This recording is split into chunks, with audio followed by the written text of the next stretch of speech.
Smith, by Greg Laurie, by Don Moen. There's Tommy Coombs from Love Song, everybody.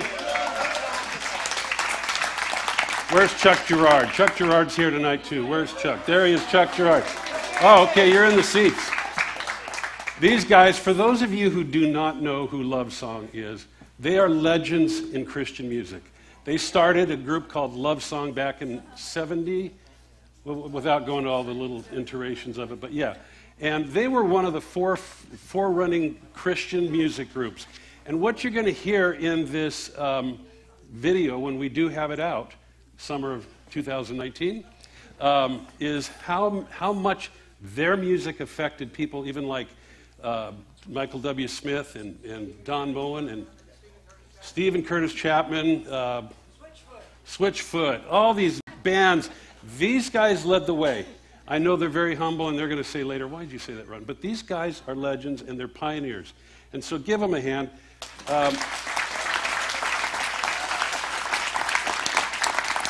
We are really excited about this project, and it's going to be a great project.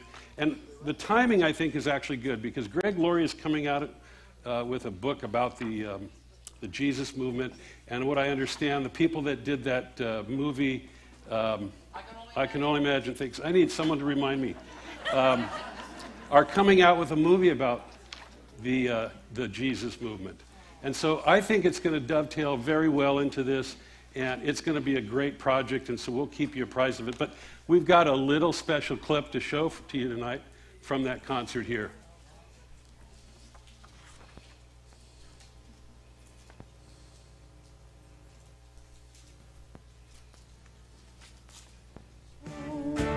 And it's very plain to see, it's not the way it used to be. Preacher isn't talking about religion no more, he just wants to praise the Lord.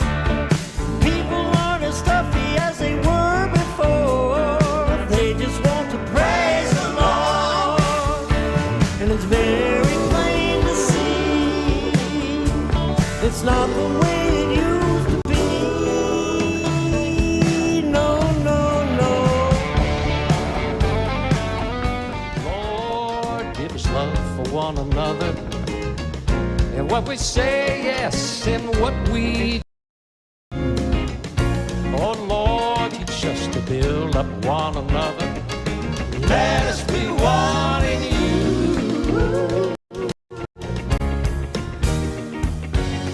For your sake, let us learn.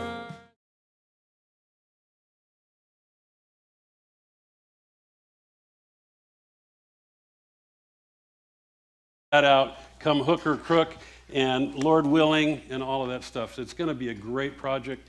If you want to order an advance copy, just email. We haven't set up a thing yet, but if you want to, and if you're interested, go to theupperroompresents.com.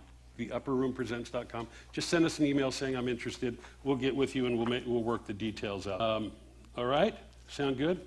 Hey, next month at the Upper Room, we have a very big surprise. We got a great couple of people that are going to be here. And some of you, well, you know what? Let's just show the video. Do we have it ready? No? The video's not ready. We just shot it backstage. But Stephen Tavani and Linda Peaches, you'll remember the group Peaches and Herb. Do you remember that group? The song Reunited. Okay, where are they? They're here tonight. Where are they? There they are. Stand up, Stephen and Peaches.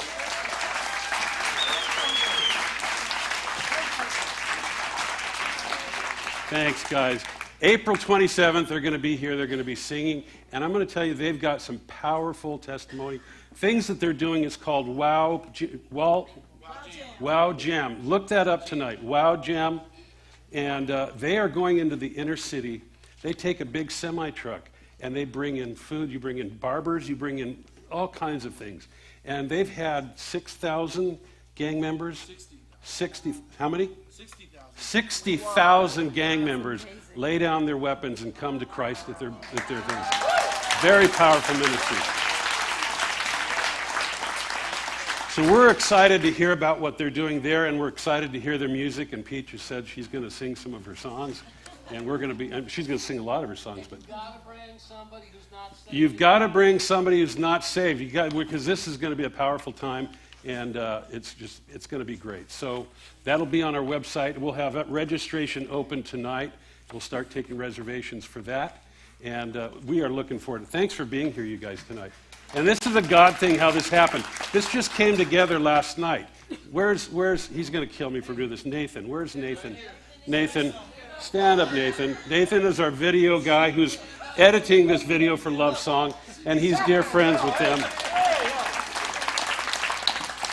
We had an event planned next month, and then we had a conflict with the date here at the venue, and you guys graciously stepped in and said, we're available and we'll do it. And so I look at that as a God thing, and so it's going to be a great time. Please come out, go to the upper room and register for that.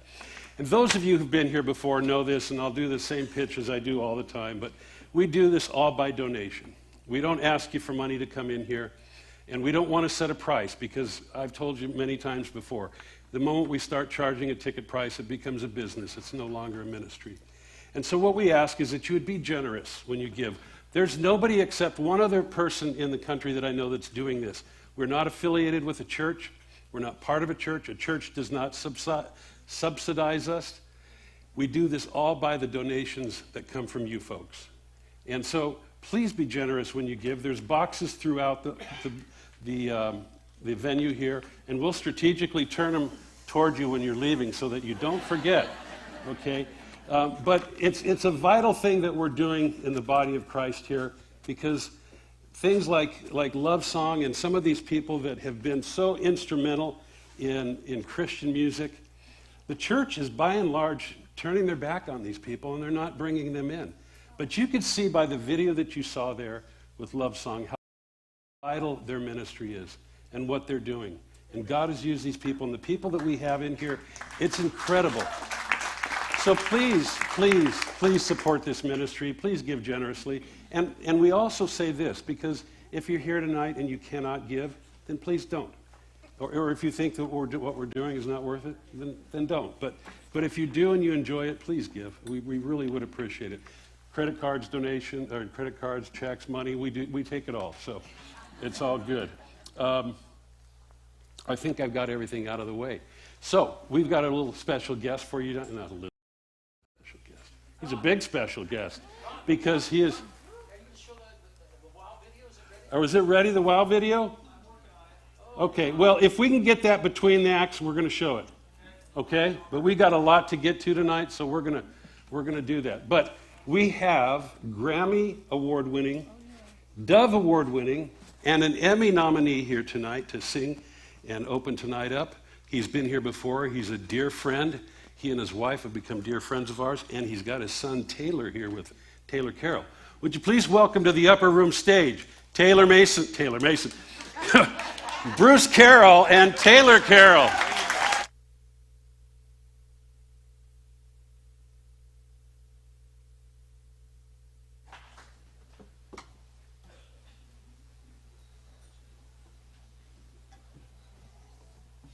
Good evening. Always great to be here.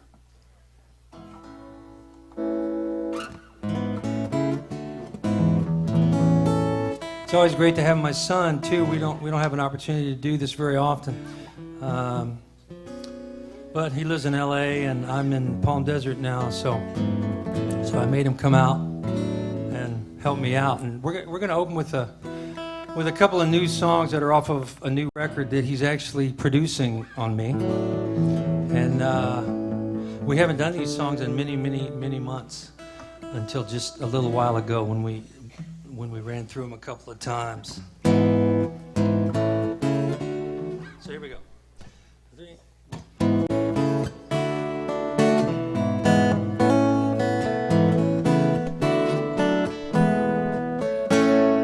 I am the love in a mother's eyes, the faith and hope that's in her heart. I am the strength in the Father's hand, the affirmation in His arms. I am the calm in the mountain stream, the peace and calm of falling snow. I am the mystery in the wind, the promise in each rainbow. Search for me and I will be found, every sight, every sound. I was here long before time began. Everywhere you look, I am the grace upon the cross, love's begotten sacrifice. I am forgiveness in the flesh. I am the way, the truth, the life. Search for me and I will be found, every sight, every sound. I was here long before time began. Everywhere you look, I am.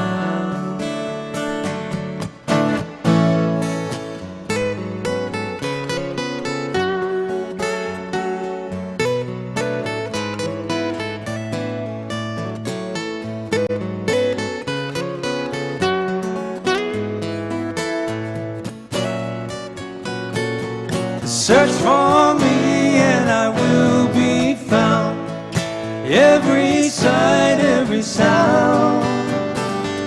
I was here long before time began.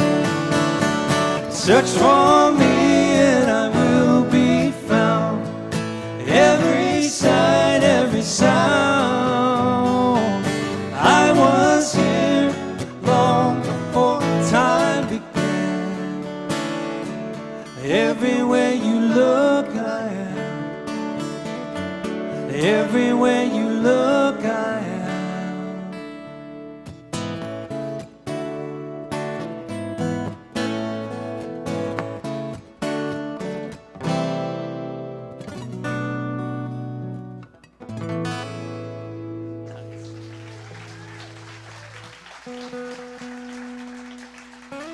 Thank you. Pay no attention to the man behind the curtain. Can I help you with something, Tony? Okay. All right. Was it something I said? My wife, my lovely wife, is here. I would have her stand up, but you couldn't see her. But she is a beautiful babe. She's been my best friend. She's been my traveling companion, my co-pilot, my Proverbs 31 woman for, well, 37 years. Let me see, I chased her for 2.5 until she finally realized I was the perfect man for her. So, and then 37, so almost 40 years, her and I have been an item, and I just love her so much. And so we had premarital counseling because we wanted to do it right, because we both come from like terrible homes, and so the pastor that interviewed us and gave us these written tests, these exams, we interviewed with him individually and took the test, and then we got back with him, and so we were all three in a room, and he looked at us and he said, "You guys should never get married to each other." I mean, that's the truth. So I've been wanting to write a song about that for a long time, and I did, and it's on this new record, and it goes like this.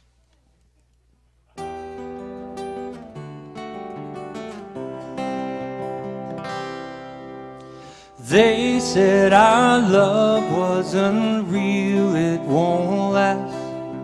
Just stick around, it will pass. We laughed and said that we know what we know. We're still here, the doubters are gone. I've walked some miles, a million or two. I'm still not over you. My heart still beats out a rhythm that's true, and I'm still not over you. Oh, you said our love has no ending at all. You've been there each time that I've called.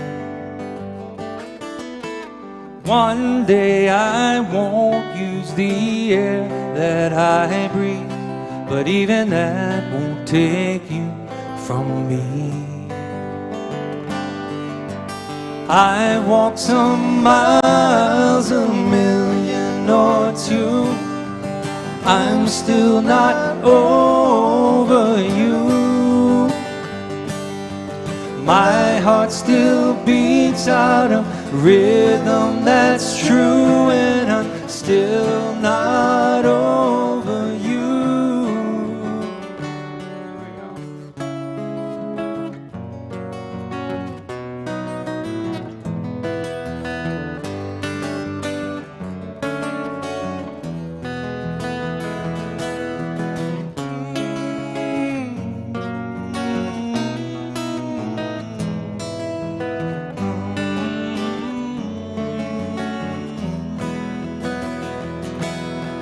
I walked some miles, a million or two.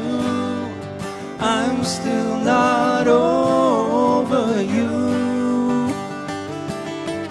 My heart still beats out a rhythm that's true, and I'm still not over you. They said our love wasn't real, it won't last. Let's send them all photographs.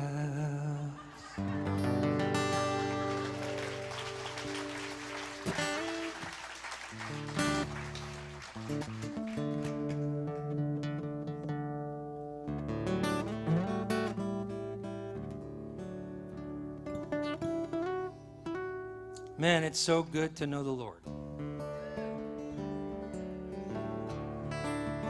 I made the greatest exchange of all time, August 15th, 1979. Exchanged my filthy rags of unrighteousness for the righteousness of God through his Son, Jesus. Once upon a time, upon a hill far away, an unfair proposition before a righteous man was made. He could have changed the situation, but instead chose to obey the great exchange. An eternity he traveled to be there at that place, the chosen destination to show mankind God's grace, his longing to redeem us. It could only be explained at the great exchange. At the great exchange, even then he knew me, and he bore such pain. He did it all for love, an undeserving servant who will never be the same since the great exchange. Oh, I walked that same hillside as I knelt down to pray. He showed me all the wrong I'd done and the price he paid that day. And then I arose forgiven. His loss became my gain at the great exchange. Everything that mankind lost, Jesus has reclaimed. The pathway to eternity by his death arranged. And all of this he offers if you'll meet him today at the great exchange. Yes, the great exchange. Even then he knew you, and he bore such pain. He did it all for for love, an undeserving servant who will never be the same since the great exchange. Yeah, it's the great exchange. Oh, even then he knew us, and he bore such pain. He did it all for love, an undeserving servant who will never be the same since the great exchange. Yes, the great exchange. The great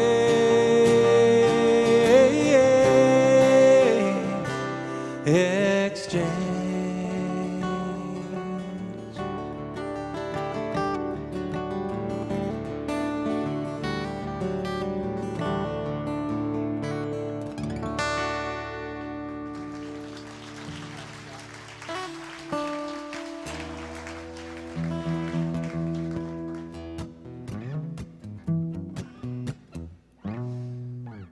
I'm from Texas, and I love it. I love Texas. Anybody else from Texas? One person, okay.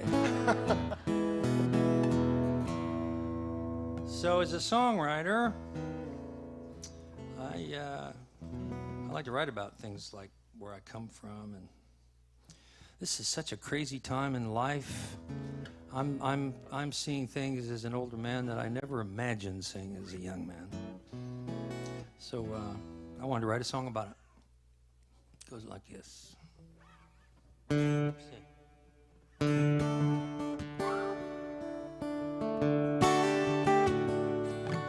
I grew up in Texas, where the world stretched for miles. Everything was linked to steel rails, handshakes and smiles. There were John Deeres on the back roads. We cuss when they go slow. Never dreamed that I would miss them. What little did I know. Trains and tractors, tractors and trains. I can see them running through those fields in a West Texas rain. The simple things in life sometimes are hardest to explain, like why I feel the way I do when I see tractors and trains.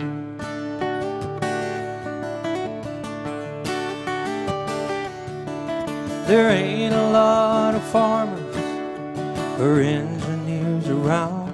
The thing that we call progress has driven them into the ground. It seems we've lost or we've forgotten what made this country great. For a couple of old dinosaurs, I hope it's not too late. Trains and tractors, tractors and trains. I can see them running through those fields in a West Texas rain. The simple things in life sometimes are hardest to explain, like why I feel the way I do when I see tractors and trains. Everybody, if you know it, it's easy. Trains and tractors, tractors and trains. I can see them running through those fields in a West Texas rain. The simple things in life sometimes are hardest to explain, like why I feel the way I do when I see tractors and trains, like why I feel the way I do when I see tractors and trains.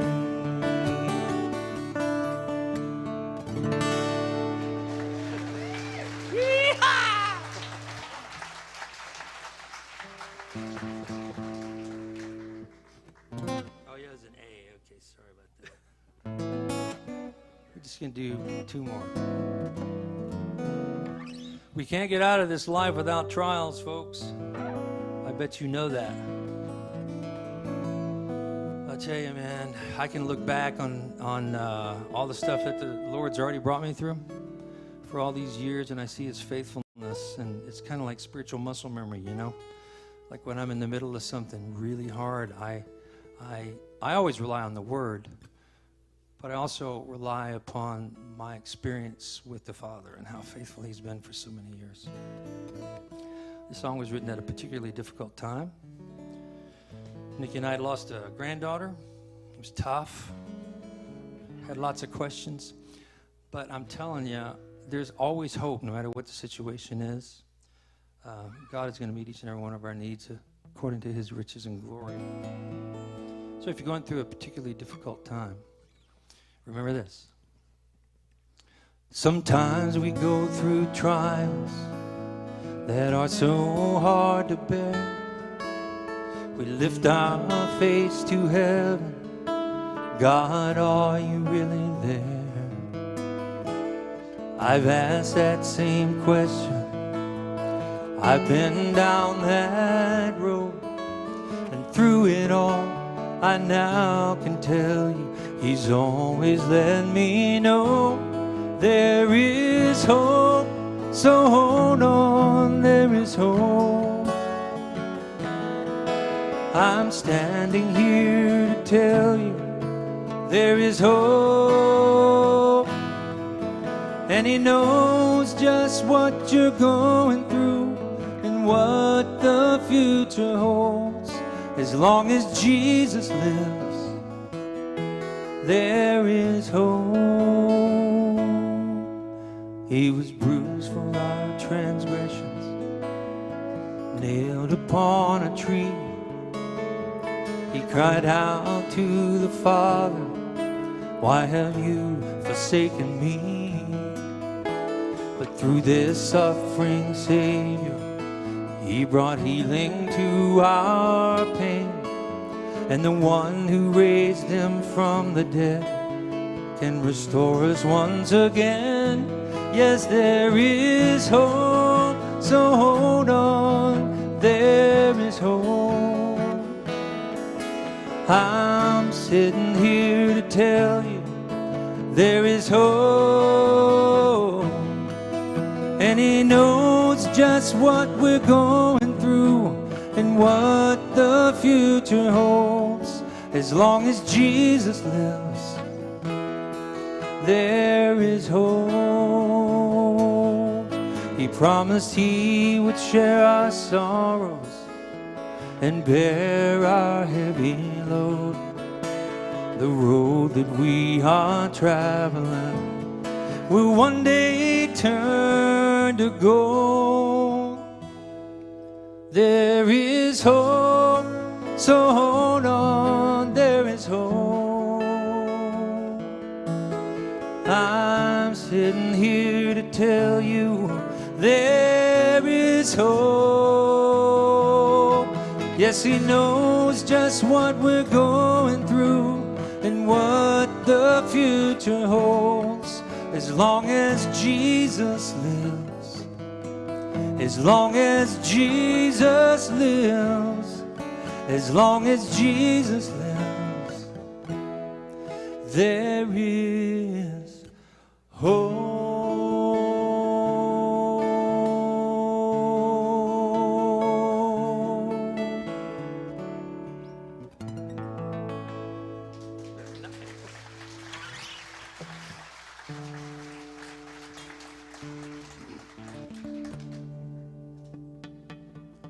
I'm going to end with this song. It's about empty nest. It's about being an empty nester. We're empty nesters. Taylor grew up, moved away, moved out to L.A. It was a sad day when he did that, actually.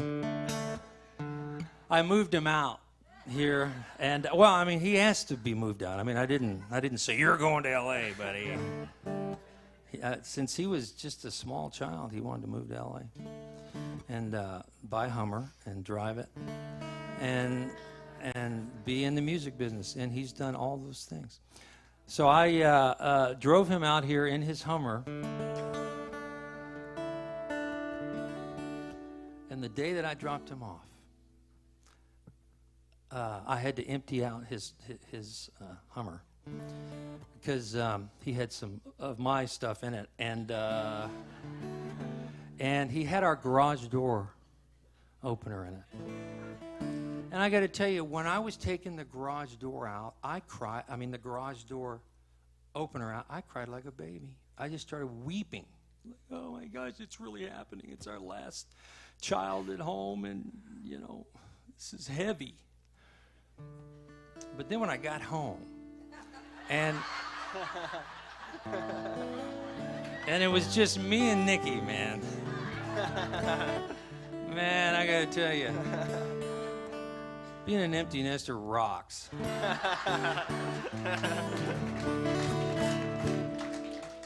Okay, so when I was writing this song, I asked Taylor to help me write it, and he did. And because he comes at it from a different perspective, obviously. But ready? What? The dog. Yeah, well, they don't know about the dog yet, so Okay. we'll have to tell them about that later. Okay. So here we go. This is for all you empty nesters out there.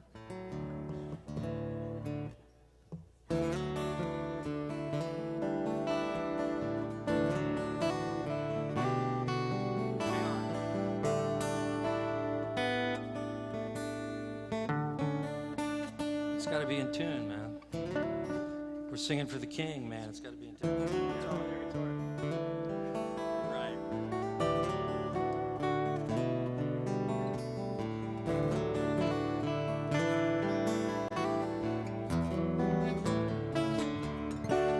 Never thought I'd miss the noise.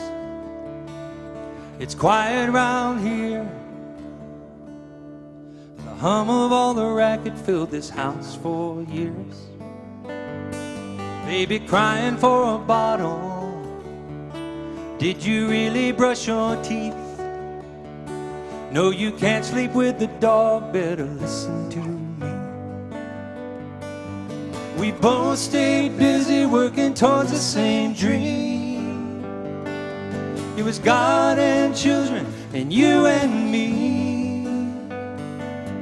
We kept plates spinning in the middle of the mess and turned it all into an emptiness.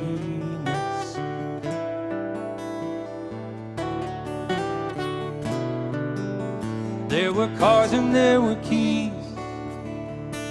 There were Friday night games.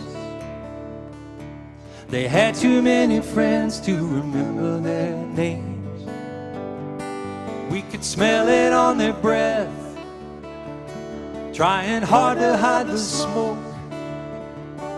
There were lots of hearts and rules getting constantly broke.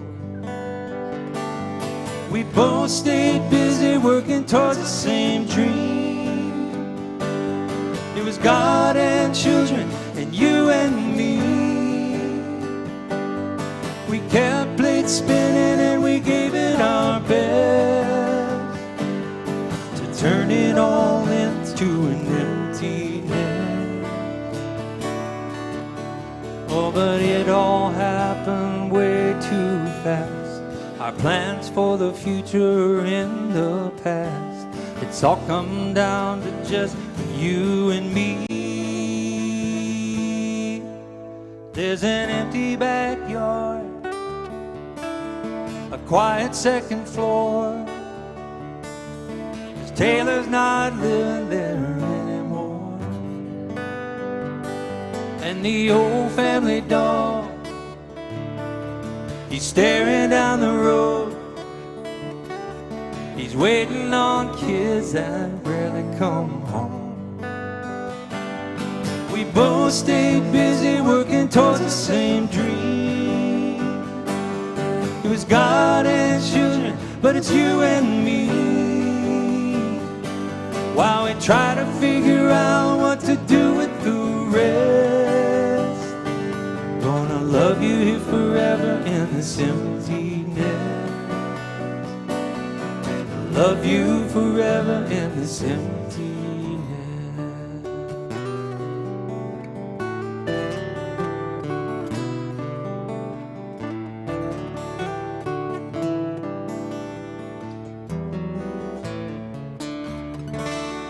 Never thought I'd miss the Lord.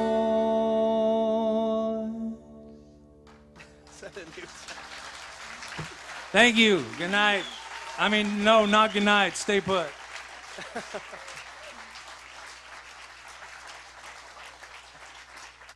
There's Carol and Taylor Keller, everybody. Good job.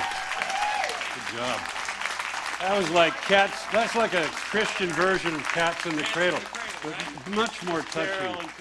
And to have your son there while you're singing that, what a man! Everybody's weeping. Oh my God! That was like Cats. That's like a Christian version. Thanks, you guys. What are we getting some feedback here? Hey, I just want to remind you, we're live streaming. We've been live streaming our events, and if you want to get on your cell phone and tell your friends to go to the Upper Room website or to the Upper Room YouTube page, they could watch us. Hey, they don't know they're going to do this. Could you bring the house lights up? Tony's here.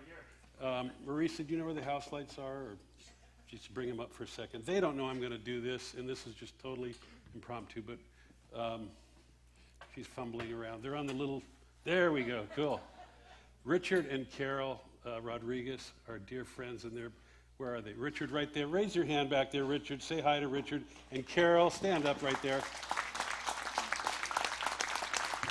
And those of you that know Richard and Carol, they're wonderful, wonderful people, and they've been working with the Upper Room for what, about 5 years now? Richard and Carol used to serve personally to Chuck Smith, Pastor Chuck Smith, and after he passed away, they started coming over here, and Richard runs security, and Carol helps out here. And the reason I want to mention them, first of all, they're just the salt of the earth people, but they're going to be moving away to go live near their son in Waco, Texas. And I'm not sure when that's going to happen, but I wanted to acknowledge you guys before you left. So thank you for your service. Give them a hand.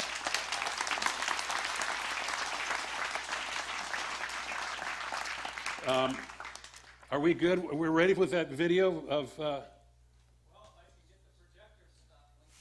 Okay. Nothing like technical. Hey, take a second and just stand up and stretch out, because we're going to, before we... How about that Bears game? Good. Okay.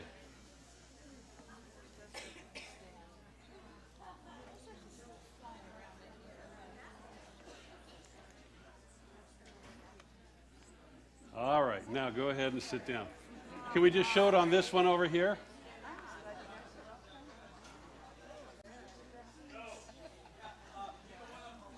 Okay, I'll tell you what I'm going to do. I'm going to do one better. I'm going to do it live.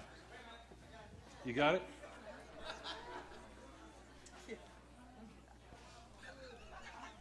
What I'm going to do? Live is always better. Okay. Scrap the video. Linda and Stephen, can you guys come up here and just kind of talk about what you did? They're going to give a personal promo about next month. Stephen, right here. Oh, and we got to give you a microphone. Okay, yeah. Hey, I'll tell you, I just met Stephen today, and I met him through my new buddy, Nathan, right there, and we're all Goombas, together. And so we immediately bond. You're a Goomba. Yeah. You married me. You're a Goomba by marriage. This is true. Well, it's great to be here. This is an incredible place, and where we're excited about next week. You're staring at me. You're kind of scaring me. Are we okay? Okay. Okay. Anyhow, it's all right. We're good. Okay. Oh, she was scaring me the way she was looking at me. Anyhow, I got saved when I was 7. When I met Jesus, I saw him touch the worst people in the world. My dad worked for Teen Challenge, and I saw drug addicts and gang members. And so I said, this is it. Does anybody know that Jesus is the answer to everything? And so my heart was, I wanted to do 3 things. Be a singer, be a preacher, and be an NFL quarterback. Maybe 1 out of 3. I don't know if I got all 3.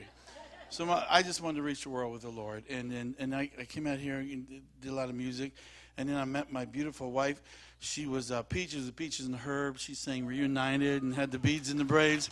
And she had all the success in the world, but there's two things she didn't have. She didn't have Jesus, and she didn't have me. You know what I'm saying? So I just finished producing Smokey Robinson. They asked me to produce her new album. We started working on it. Fell in love, led her to the Lord. She became a Christian. And we went to church on the way. Jack Hayward's our pastor. We started a ministry called Wow Jam. And we have a big truck and 50 tents. We go to the worst places in the country and around the world and do just a huge outreach for a couple hours. And we get people like you to come to the hood with us and rock babies and cut hair and feed people and just have a blast and then sing from the stage and then give an altar call.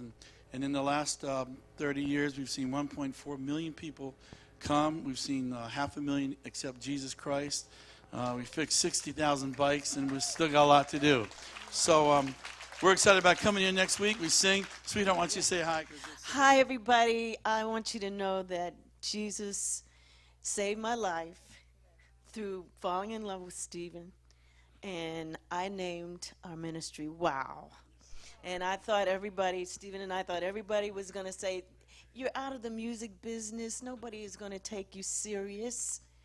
So I felt the Lord say to me, ask him, how about winning our world?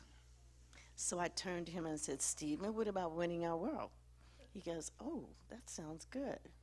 So that's what we've been doing because the world needs Jesus. I tried the world without him.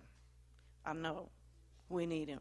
So we do it with the kind of music that makes people want to dance and have fun and, and so that when we get here, we can be in his presence and be speechless like we just were at that beautiful concert. Yes, that was great. And moved. So we'll see you next week. And bring somebody who doesn't know Jesus and practice clapping on the 2 and the 4 because that's where our music's going to come from. And just to make sure you know, it's next month. No, I'm coming next week. They can come next week. Well, No, next month. April. That food was good, bro. April 27th, 7:30. Really, bring somebody. Say, hey, that girl that sang really nice. Bring somebody. And if you want to know more about us, can I say our website? Yep. Okay. Wowjam.com. Go check out the videos. Check out what we're doing.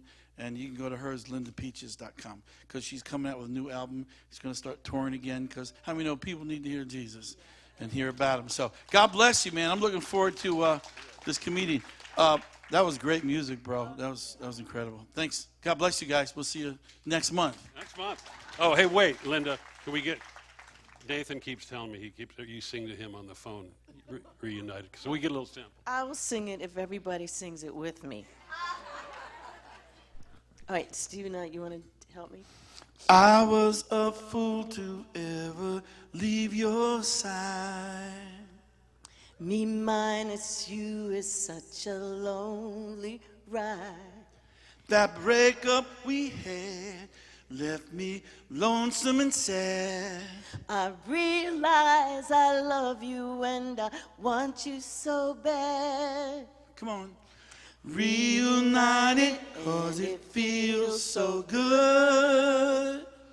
Reunited, 'cause we understood. There's one perfect fit, and this one is it. We both are so excited, 'cause we're reunited. Hey, hey. Good job. All right. Thanks, guys. You heard it here at the Upper Room. Thanks, Nathan, for introducing them to us. All right, everybody ready for some good comedy and some good... Oh, man, I'll tell you what, Taylor Mason is one talented guy. And if you guys get a chance, go to the website because we do what we're calling Backstage at the Upper Room. And I think Frank, our video guy back there, is going to have these edited. But I interviewed right here on the stage before tonight, I interviewed Taylor, and I interviewed Bruce too. And so we're going to have those on there. But just a great story that Taylor had. And so, wonderful guy. Please welcome to the Upper Room stage, Taylor Mason.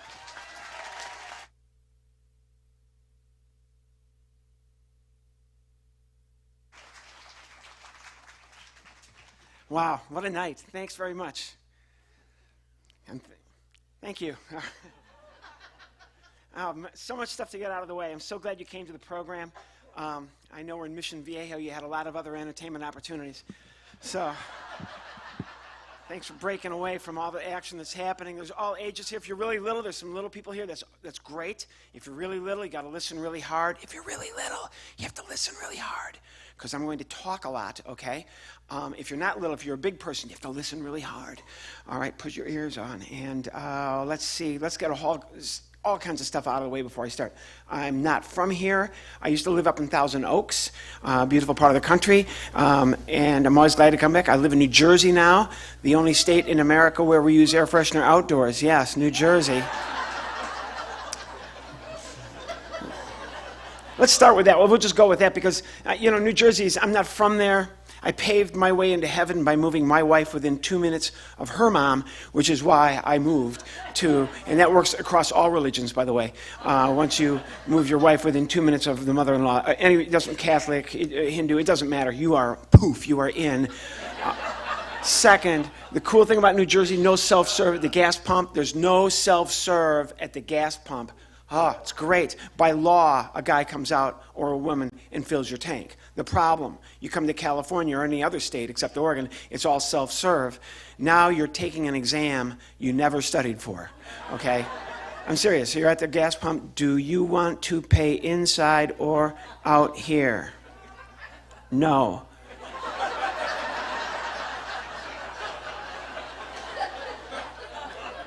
I never got a syllabus, so I don't even know what I'm doing, right?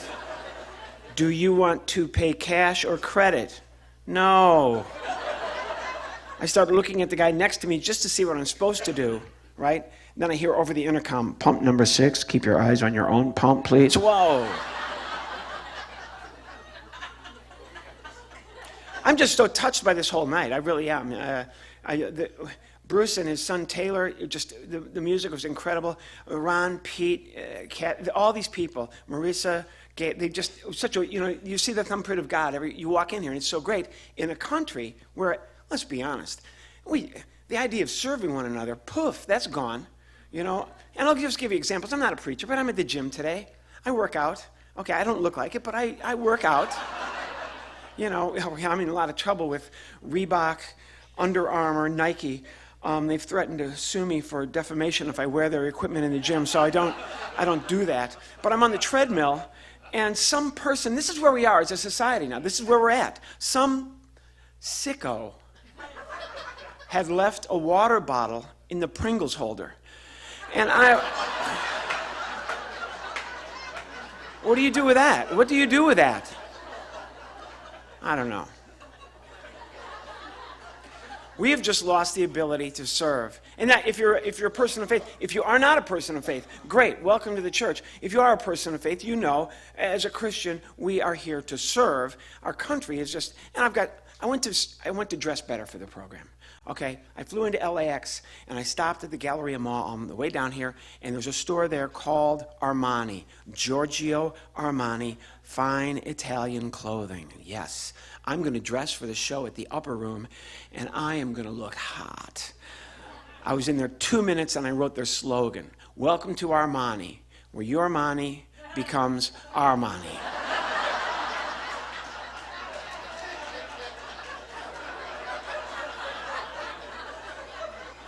And this little man was measuring my inseam, which really upset me because I was buying a tie. And it turned out the guy didn't even work there. It was just some guy. It was just some clown that had wandered in, and he's down there with a tape measure. Oh my gosh. When did we lose the ability? I don't know. We have to learn to serve. We've got to serve. I went to get a smoothie. A smoothie is my comfort food, okay? I flew all the way out here from Orlando. Actually, Cape Canaveral, Florida was where it was this morning. Then I go to Orlando. I fly out here. I'm off the plane. LAX, it's a disaster. You know what LAX is. I'm at the smoothie store with one other person at the smoothie store with me. He's in front of me. He gets to the counter, and here's where we're at. As a country, this is where we're at. The girl behind the counter says to him, the person doing the serving says to him, Yeah. He didn't understand her. Who would? And he's a very sweet man. He was Asian, very gracious man. He said, excuse me. She did the same thing. Yeah. He doesn't speak Carney. He has no idea what the woman is saying. And he was so nice. He said, excuse me, and she got mad at him. The server, the person doing the serving, got mad at the person she's waiting on. Can I help you? And he ordered his smoothie, and then she yelled at him, give me your name. I'll write it in the cup so I'll remember who you are. He said, my name is Hua.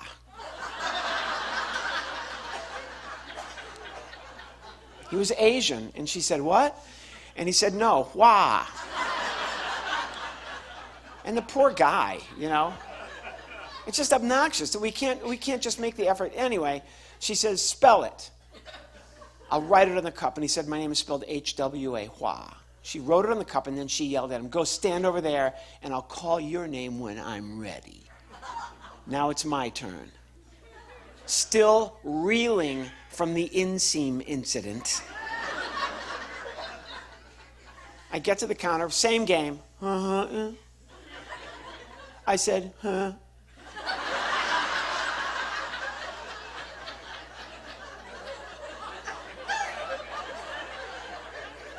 I want to order a smoothie. But she's city, so she one-ups me. She goes, what flavor? Ah! Ah! Beating at my own game. I'm not good at this. I'm not good. I have to have everything scripted A to Z. I'm not good at just being in myself, you know. So now I'm panicking. Chocolate strawberry. I order the smoothie. She does the same thing. Give me your name. I'll write it in the cup so I'll remember who you are. I said, my name is Hua.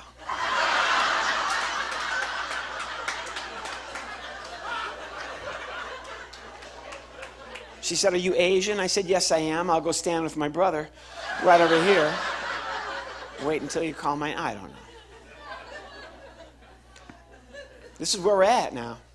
And I try to take that step. You know, it's not always easy. We travel, we work, we have kids, we have family, we have problems. It's hard to serve one, but I try. I'm standing outside the smoothie store, and I get this a lot. I'm just standing there with my smoothie. A guy, out of the blue, a guy comes up to me and says, Pete? And I get this a lot. Are you Pete? No, I'm not Pete. And then he's mad, and runs into the smoothie store. Not my fault. I turn to leave. Another person, out of the blue, comes up and says, Ian? So I said, Pete?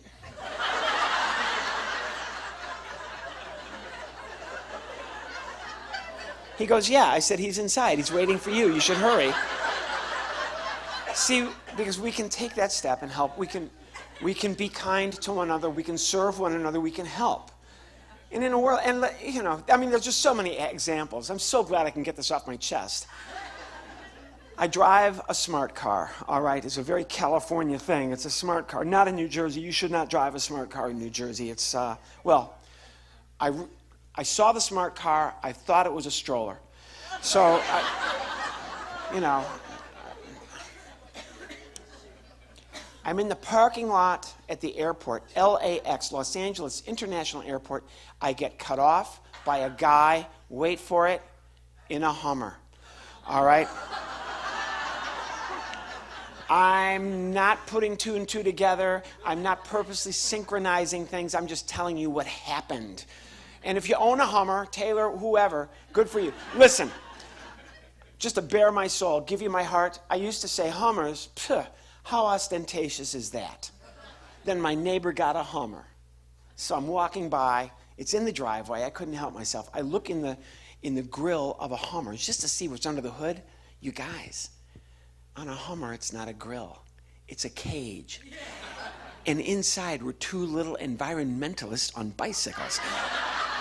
And this just blew my mind. You know, I was like, and I yell, are you guys okay? And they're like, yeah, can you get me a sandwich? Anyway, all right, so I'm in a smart car. He's in a Hummer. Smart car, Hummer.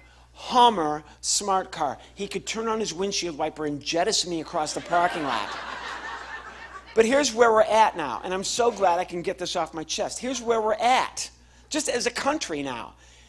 This guy cuts off a little old lady. You know the cliche, 1998 Malibu, can't see over the dashboard, can't see the hood ornament, but I can still drive. Okay, he cuts her off. Now, that gets me. So I follow Hummer Boy. He pulls into a handicapped parking spot. Yes, I know. Oh, I'm so glad I can get this off my chest. He jumps out of the Hummer. What is that, 60 feet? He parachutes out of the Hummer.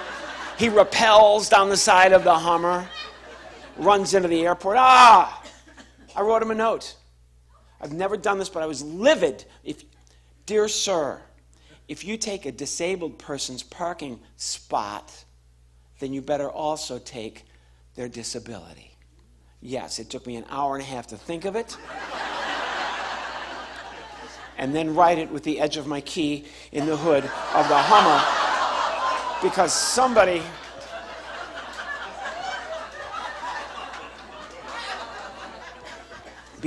somewhere has to take a stand and do the right thing in this world.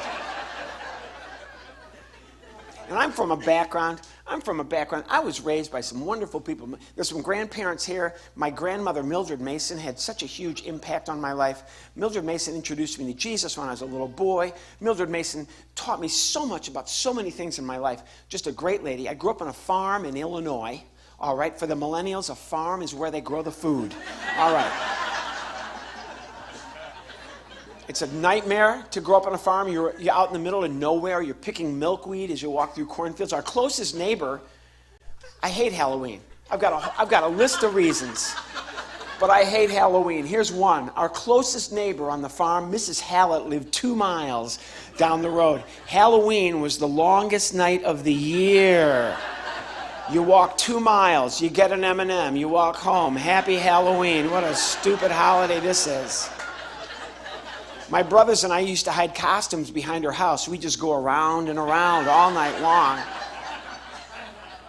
I saw the birth of hip-hop. There's a lot of hip-hop and rap fans in here, I can see. So for you guys, for all the hip-hop track people, here's one. I saw the birth of hip-hop, 1981, Grandma's Farm in Grand Ridge, Illinois. Guy from Chicago comes down to the farm. She's having a livestock sale. Okay, there's pigs walking around the barnyard, farmers lined up against the barn. This guy comes down, he's got a microphone at a livestock sale, invents hip-hop. He comes out and says, "Hey, below, right, sir, open the gate and let him out, walking boy, hibbity go, now what are you going to give? I got a $20 bid, now $5. I got a $25 bid, and now $5. I got a $25 bid, now $30, $30, give me $30, make it $30, yo, I got my mind on my money, on my money, on my mind." Sold. MC Cowsella in the house, yo. It's a lie. That never happened. I just made it up because it just sounds so much, you know. You grew up in the country. Everything, you know, everything is different there. Everything, you know, some jobs are impossible in little tiny towns. Undercover cop. Why are you dressed up like a tree? Shh.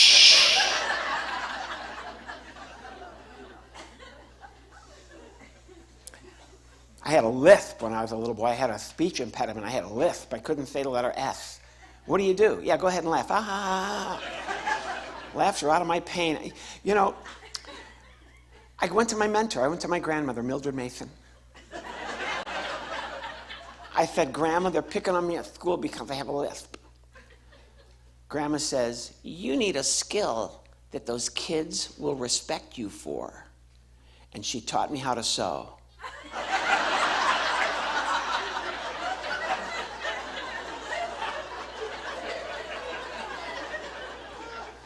I became a lisping, fat, round-headed little kid.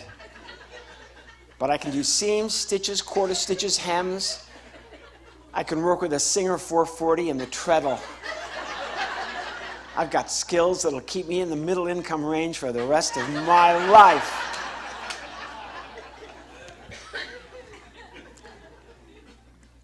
My mom would do the laundry, and when she would do the laundry, she would roll the socks up in a ball. Okay, so she would lay a pair of socks out, roll them, and then twist it inside out so that, welcome back, ma'am, come on back in. Didn't even notice you were gone, no problem. You work at Home Depot, though, I see. All right. No, never mind. That's a cheap shot, but orange is the new orange. All right.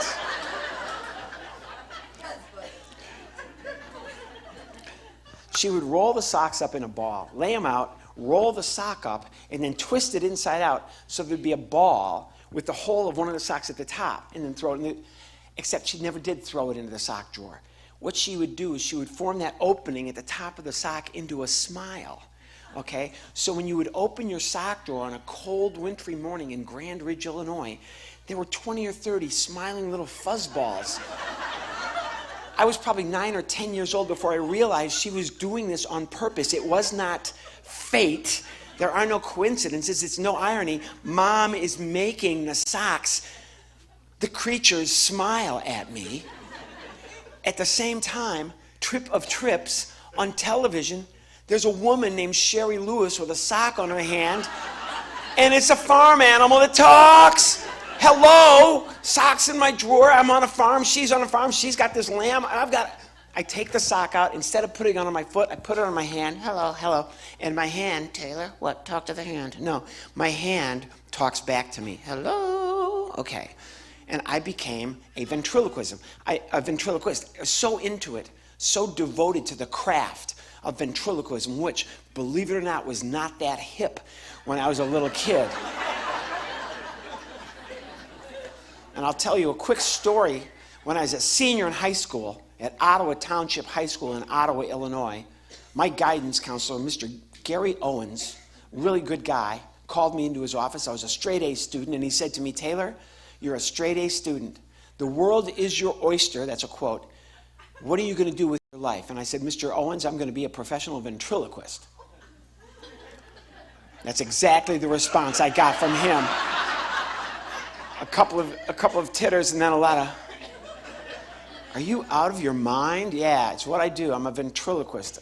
I'm self-taught. I'm so self-taught, I wrote a book about it called The Complete Idiot's Guide to Ventriloquism. That's the real title of it. And I perform my act, whatever it is that I do. Whatever this is, I do it all over the planet. I meet people from everywhere. It's an awesome thing. I will say this, that it's a weird time to be a ventriloquist for a myriad of reasons. One is the puppets scare little children. I do a lot of work for the Disney Corporation. Why would you work for Disney? I'm a comedian. I have puppets. I don't curse. There's only one company on the face of the earth that would hire someone like that. So I work for Disney. And a lot of times little children will come up to me after a show and they'll say, boy, those puppets are really scary. And I say, no, no, no. Those are my imaginary friends come to life. They're my imaginary friends and they've come to life. It's what your mom and dad call Facebook. All right? Right. It's what your mom and dad, when they say they have lots of friends online, mine are real, okay?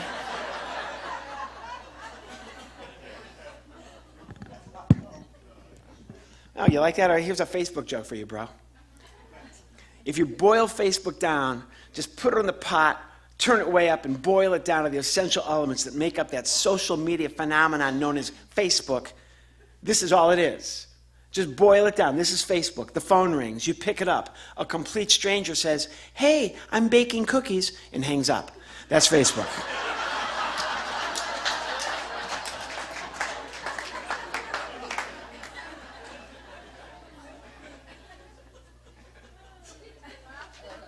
I left the farm and I went to a thing called the University of Illinois in Champaign-Urbana, Illinois. I double majored agriculture and communications so I can talk to the animals. I learned nothing at the University of Illinois. I had a philosophy professor.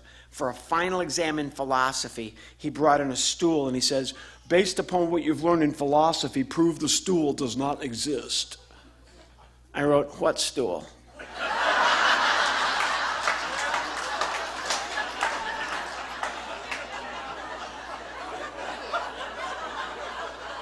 I got an A.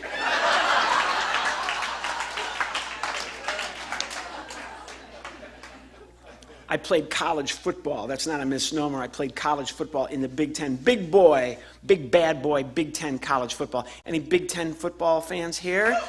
Great. For the two of you, I'll tell this story. I was a walk-on. What's a walk-on, you ask? A walk-on is someone who goes to a big-time college football program who is not recruited, is not wanted, is not needed, but shows up anyway, and they use that person as a living, tackling dummy, okay? So I walked on. What is a walk-on? It's similar to having a really nice church and some goofy guy with a headband comes in and wastes a Saturday night, all right? So that's the... When I was a fourth-year senior at the University of Illinois, that's important, fourth-year senior, yes. We're playing this college, I'll call it the Ohio State University at home, yeah? Are you an Ohio State person? Oh, this is awesome, thank you, Lord. All right. Well, you'll love this story, bro. We're playing Ohio State at home. I'm a fourth-year senior. They've stuck all the Ohio State fans in the horseshoe at Robert Zupke Memorial Field in Champaign, Illinois, thinking that would deter the cherry red-clad Ohio State throng that took over our stadium. But as I'm warming up before the game doing calisthenics, here comes another little cherub about my size, the only other guy in the field my size, as a matter of fact. He comes over, and I recognize him right away. It's the venerable icon of Ohio State athletics, Mr. Woody Hayes, their head coach, a living legend. He's standing right there. He looks at me. I look at him. He says, "You're a Big Ten football player?" and turns around. I go down on one knee and pray, "Dear God, do not let me play in this game. Dear God, do not let me play." I don't play. We lose by 35. All right. A year later, we're at Ohio State University playing in that thing, that incredibly huge stadium, right? I'm a fifth-year senior. Fourth quarter of the game. It's near the end of the game. Fourth quarter is near the end. We're only down by 12. We're in the game, and I'm playing. I push number 16, Clifford Demler, second team All-Big Ten, out of bounds. And there, standing right in front of me, is Woody Hayes. Black baseball cap with the red O, black windbreaker, red O, white windbreaker, white shirt, and a clipboard. And I say to him, "Yeah, I guess I am a Big Ten football player because I just pushed him out of bounds in your house." I turn to run back on the field. Woody Hayes chases me. The head coach screaming at me, screaming stuff even my uncles have never heard, okay? Game over. Byron Cato of Ohio State, this Easter island of a human being, comes over and says, "Man, I don't know what you said to Coach. I've never seen him so crazy. You best get out of town." I run to the locker room. We fly home. Whew, everything's good. It's now a month later. Football season's over, and I'm with my dad in the basement in Grand Ridge, Illinois. We're watching a college football game. It's a bowl game. It's Ohio State versus Clemson in the Gator Bowl. Hey, I know these guys. I'm watching the game. Everything's going great for your Ohio State University until a Clemson player intercepts a pass from Ohio State and is running down the sideline to score a touchdown. Woody Hayes, the head coach, the living legend, jumps off the sideline and tackles the Clemson player. He loses his legendary status. Poof, it's gone. My dad looks at me and says, "Who do you think drove Woody Hayes over the edge, son?"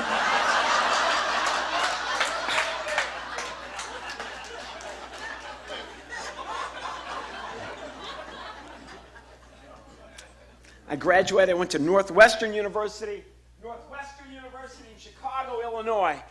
I got a master's degree. This is what I learned. It cost me $118,000 in student loans. This is what I learned. I don't want to do this. So I reverted, went back to my past. I think that happens with a lot of us. I'm going to explain everything. Theater of the mind kind of stuff. Come on out here. Now, get out here. This is my buddy Romeo. I'm going to explain this because people, like I said before, people will get freaked out. And I get it. I do. All right? This part right here is a Clorox bottle. This middle part right here, it's very low tech. All right? It's a Clorox bottle. It's this 64-ounce Clorox bottle. Had a handle on the back. We cut the handle out, so there's a hole. And my arm, even though it's humongous, fits inside the Clorox bottle. The top is shaved off, so my arm is inside. It's low tech, right? It's covered with terry cloth and furniture foam. My neck, you're fine. My neck, okay. The wig is from a theater shop in New York City where I work a lot now since, oh, stop it. All right. Stop it, man. Let's just do our thing. What's up, girl? Okay. You can't do that here. This is not a club setting, okay? Looks like it. No, it's the upper room. It's a Christian-based thing.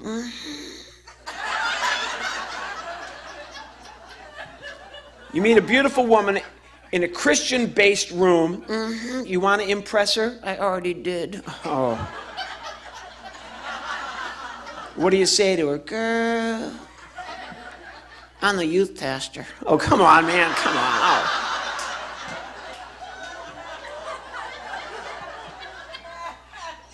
The wig is from a theater shop in New York City. The eyebrows that go up and down, check it out, girl. Stop it, Romeo. The eyebrows are a coat hanger. That's all it is. What? It's a coat hanger. Put a dart gun hole here, another one here, stuck the coat hanger through, covered it with pipe cleaner. All I do is pull down on a thimble in the back. Okay. The white part of his eyes, look at me, girl. Okay. United and... All right. That girl's got it going on. Okay. Ow. Okay, my gosh. The white part of his eyes is a ping pong ball that was cut out and glued on there. The clothing comes from a store called The Gap. That's right. My kids are writing a book called The Puppet Wears Gap, but we wear Target. All right. It's a good group. It's a good group. Romeo and I have been together for many, many, many years. We sure have. You doing okay? I'm doing fine. Did you enjoy the trip in? What do you think, man? I was in there all night. Okay. That's a long flight. Okay. And then the older head then? Okay.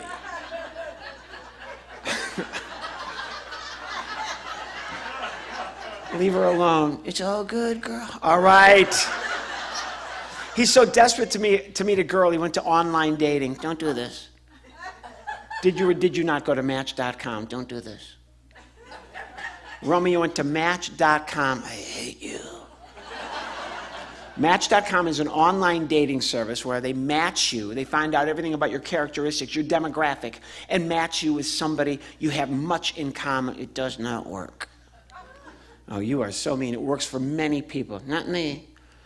So you went to Match.com? I did. You filled in the form? Yes. You put your name, Romeo. You put your race, Mannequin American.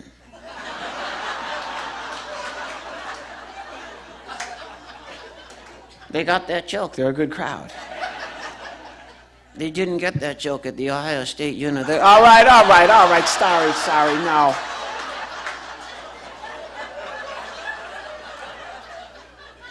You are just obnoxious tonight, boy. We're at Match.com. Romeo, Mannequin American. What did you put for occupation? Pyromaniac. Looking for a match. Oh, come on.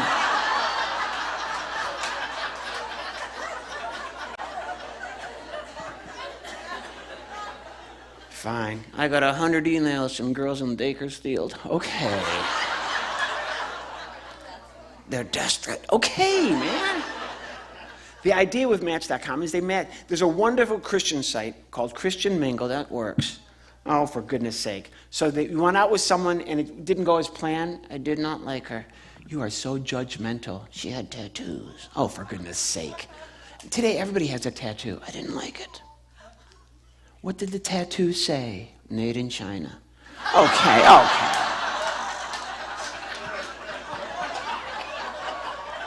There's a lot of international stuff. I don't need to deal with that, man. Did you have any good experiences? I had one. Okay, now we're getting somewhere. So you met someone. She was awesome. Where did you meet her? In a restaurant. Well, this is nice. You bonded. Soulmates. Romeo, yeah. You made a real connection. Like we'd known each other pre-assembly. Really? That's what I said, lady. Pre-assembly. Okay. So you met her in this restaurant. I knew her as soon as she walked in the door. That's nice. And what did you say? Hi, Mom. Come on, Romeo, come on.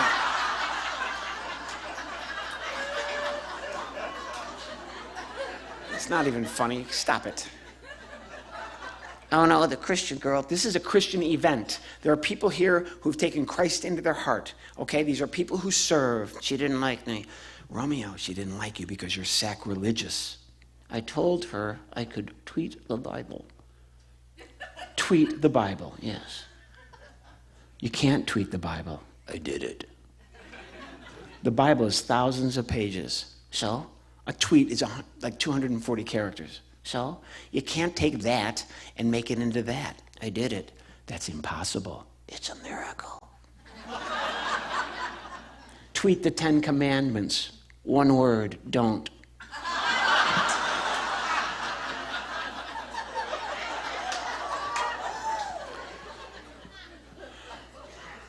Do the book of, where are you going, girl?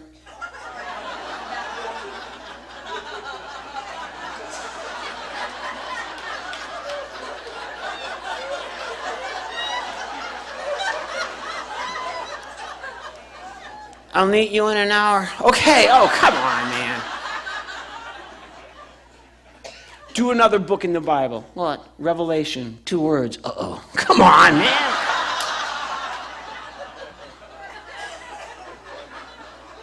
Okay, wise guy, do a story in the Bible. Like what? Abraham marries his sister. Rednecks of the Old Testament. Come on, Romeo. They're from Arizona. Okay. You know what? This is such a nice group, and you are so obnoxious. I was up here for like half hour, 40 minutes before I brought you out, and everything's been going great until you come out here. Sorry, man. These are wonderful people. Who's this guy in the corner? The gentleman in the corner right there? Yeah, I don't know his name. What's your name, sir? Chuck. Hey, Chuck, nice guy. Yep. Where you from, Chuck? Where do you live? Laguna Hills. Laguna Hills. Whoa. Okay, all right. Well, la-ti-da. Okay, come on. Load up the dinner. Okay, come on. We're going into town. Okay, man, come on. That's cheap. What did you live in, Chuck? What's your job? What do you do? I'm a consultant for healthcare. You're a consultant for healthcare. Okay. Do you know what that? Yeah, he's on the cutting edge of the global economy, man. Healthcare's on the lips of everyone these days. Yes. And so he knows what's going on. He sure does. Thanks for talking to me, Chuck. My pleasure. I'm not real. Come on, man, come on. That is, Hello, Mr. Puppet. Okay. I work in healthcare. Come on. No wonder it's such a mess. Come on, man. Come on. That is so mean. Does your catheter talk? Okay, all right.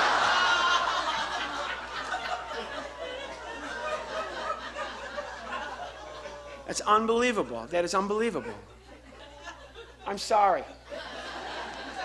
I would never say the things that come out of his mouth.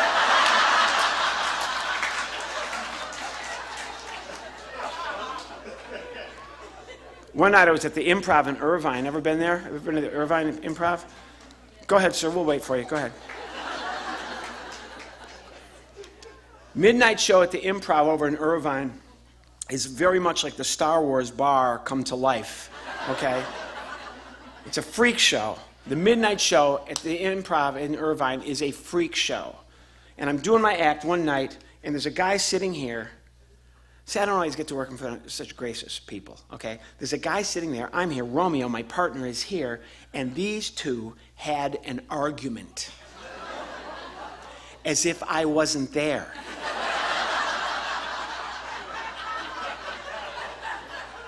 This guy is yelling at Romeo. I'll meet you outside after the show. I'm trying to keep my act going, so I have Romeo talk back to the guy. All right, I'll go with you, but you have to carry me. You know, things like that. I'm tanking, I'm sweating bullets, and I panic, and I say to the guy, will you take it easy? You're ruining my performance. He says, you shut up, I'm talking to him.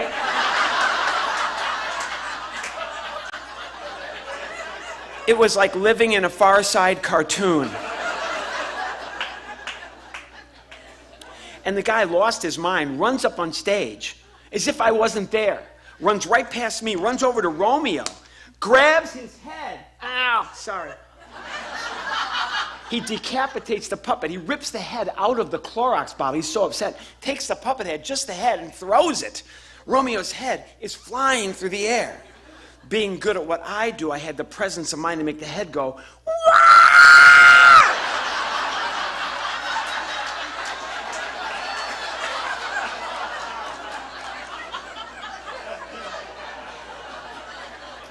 But Chuck, you've got a great sense of humor. Thanks for playing along. Here's a joke you can take home. All right? Jokes to go. For the millennials, free downloads. Jokes you can take home.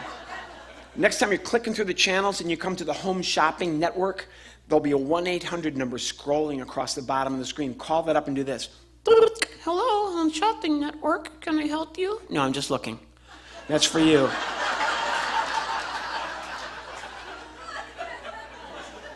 All right, we're just going to do jokes to go for a while now.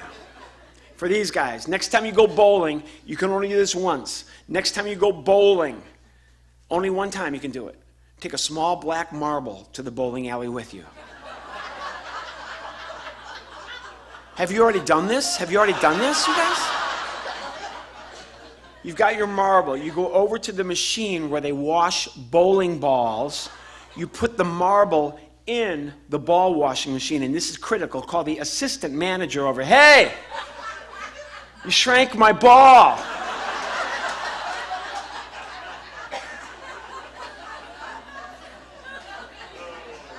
For this group, next time you order Domino's, get a bunch of people and order 10 Domino's pizzas one at a time. Call Domino's, order one pizza, hang up. Then right away, call Domino's, order another pizza, hang up. Right away, call another one. Call Domino's like 10 times in a row, okay? Then wait 30 minutes. There'll be 10 Domino's pizza delivery men lined up right outside your front door.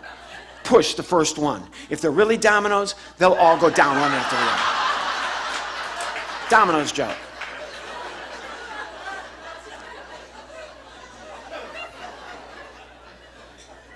Spring comes, spring is here, summer. You're going to go to the fair, county fair, state fair, the carnival. You're going to go with someone who's not here tonight. You're going to the fair with somebody who's not here tonight. Get a big, heavy 2-pound bolt before you go to the fair.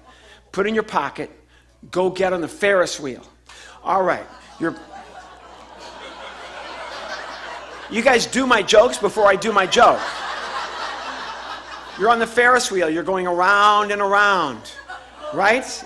Oh, we are way up here. I know, it's lovely. I can see forever. Well, in a lot of ways, yes. You know, you're going around. You'll finally stop at the top to let people on the bottom get on. That's when you take out the bolt, drop it, then pick it up and say, hey, I wonder where this came from. Okay. You might have to set that up a little bit, get the cart shaking, you know. Play act. Get into, wow, this does not feel well made at all, and we are way up here. I hope nothing happens. Ah! I've done it twice to my wife. It worked both times. All right. Ventriloquism, for the Christian people that are here, is well known that it's 2,000 years old. 2,000 years old. For the young people that are here, there was a time, believe it or not, when Jesus walked the earth, there were no microphones, there were no speakers, there was no sound amplification, there were no AirPods, no iPods, no iMacs, no Xbox, no PlayStations. Life was a boring, worthless nothingness of nothing. It's like Redding, California. All right. In fact, you can find proof. You can find ventriloquism, as you know, because you read the Bible. The first book of Samuel, I don't have to remind you, Saul's about to get wiped out by the Philistines. You know the whole story. He's freaked out because he knows he's going to die.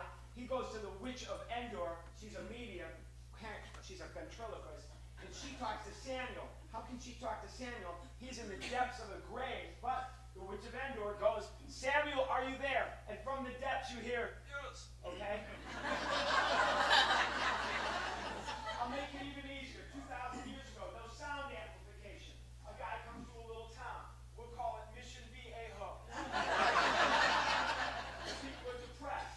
He says, why are you depressed? The people say, we need rain to grow our crops. The guy with the headband says, I know the quote-unquote rain god. I will summon him. Remember, no amplification of sound. If you can manipulate it, you're considered special. He says to the people, do you want to meet the rain god? The people say, will you please get on with it? Rain god, are you here? Yes. Come on, the rain god's here. Say hello. Hello. Awesome. Can you make it rain? Yep. Great. You can make it rain, everybody. What do you need to make it rain? Money. You need money. Where are you going to get the money? From them. From these people. Come on. But how are they going to get their money to you? Through you. Through me. You guys, I need your money and we'll make it rain. A short history of ventriloquism. And we've got an hour and a half to go. All right. That was a joke. This whole group, are you serious? Oh, what a night. I'll tell you what, next time I work with Bruce and his son, I'm going first. I'll tell you that right now. I'm not following them. Oh, that sounds so... All right. Yeah. I was taught show business at a little tiny church in Grand Ridge, Illinois. The Deer Park Memorial First Baptist Congregational Presbyterian Lutheran Methodist, First Church of the Nazarene, Pentecostal, Synagogue and Temple. And my piano teacher was Mrs. Randall, old school stride piano. If you can play like this, she said, you'll be the hit of every party. I got hit at every party.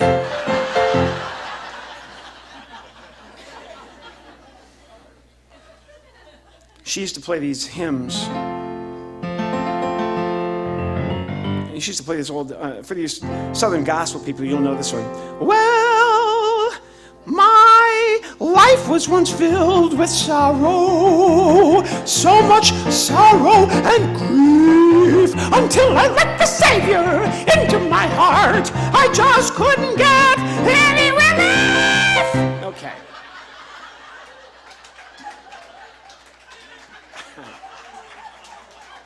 Oh, you know her too. All right, good.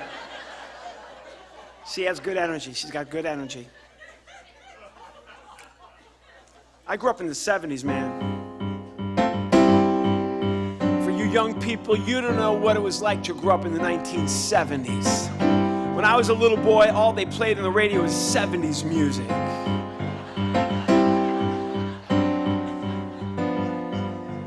And you could not understand the singers, like the Doobie Brothers. To this day, when I hear Michael McDonald on Sirius XM Channel 770s, it sounds like this. You don't know me when I'm your brother.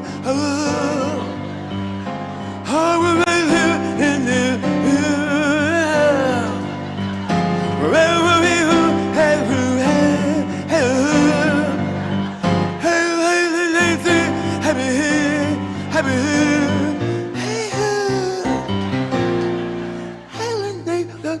you're gonna do with me. But I ain't mine. What I don't like what I think I see. Hey, can it do not be? Hey, can it?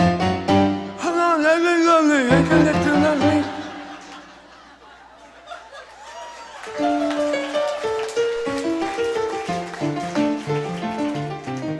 I wrote all the classics, you know, Bach. I used to play this in show and tell, the well-tempered clavier, all 4 parts. I can still do it. And it was so neat because the class used to rise as one, come forward and beat the living daylights out of me. And what's wild is you take those chords, like you take just the basic chord from a Bach invention, say, okay? And then you take it and juxtapose it with a great American United States, like You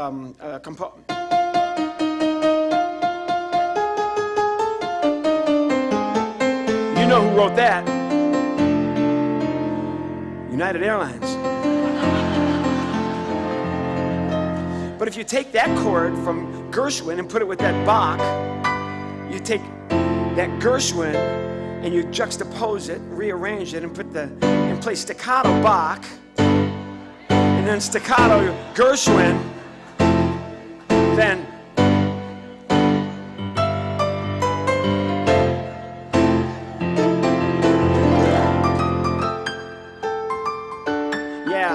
see, I'd be listening to this when I was a kid on the radio, and then I'd play it on the piano. Mom would look in, you know, from the kitchen. Honey, what is that? It's Chopin, Ma.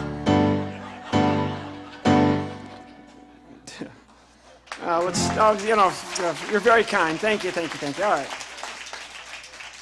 I can tell they've got a great music ministry here. That's really cool, and it's well lit. All right. Let's just rock this joint tonight. Let's go to church a little bit.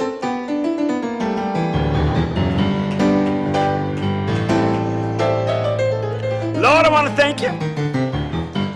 Lord, I want to thank you so much for sending me to Mission Viejo in March.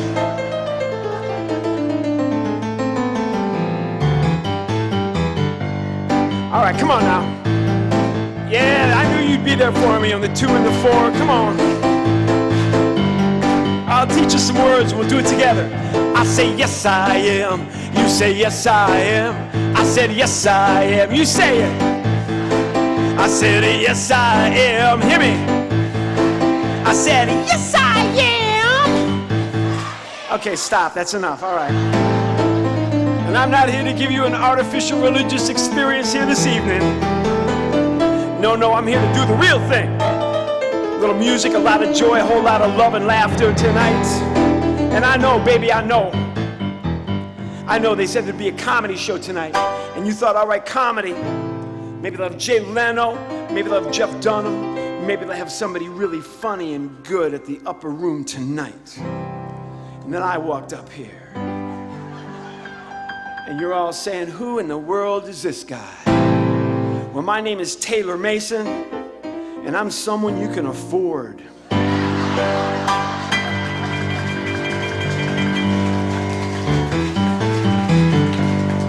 Oh, you know what I'm talking about. Come on now. Give me that. Yes, I am. You say it. I said, yes, I am. Come on. Let's get everybody involved. Let's get everybody. Let's get the older folks.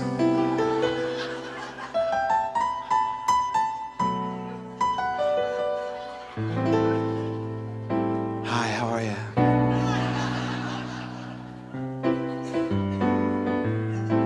Welcome to the Holiday Inn.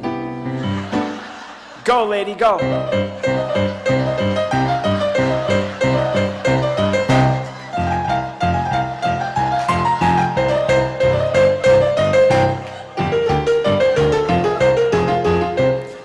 You walk out on my show, you get your own theme song. It's an awesome, it's ministry is what it is. Oh, people, see, I know a place. Yes, I do. I know a place, and I will take you there tonight if you'll let me. And I said, yes, I am. You say it. I said, yes, I am. Come on. Wait a minute. You know, let's do this. There's some young folks here. Let's do a little hip-hop. This is a short hip-hop track. I wrote it. It's all about the United States National Park System. This is a short hip-hop track. I wrote it. It's all about the United States National Park System. This is a short hip-hop track. I wrote it. All about the United States National Park System. Yo, Yosemite. That's it. That's the whole song. Yosemite is the whole song.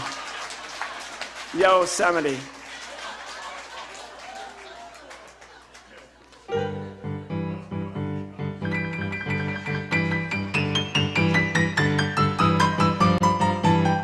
Yeah, man. I lived in Chicago for a little while. I always wanted to be a blues musician. But I can't play the blues. I'm never going to be able to play the blues. Look at me.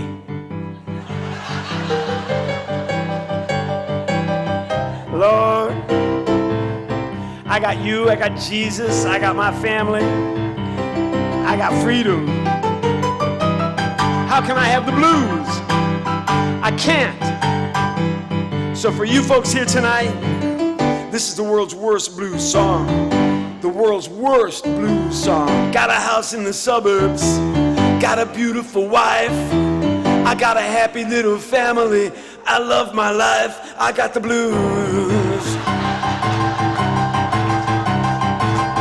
I got the happy blues.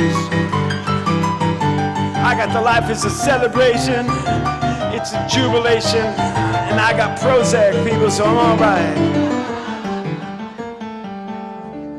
Speaking of the blues, I'm married.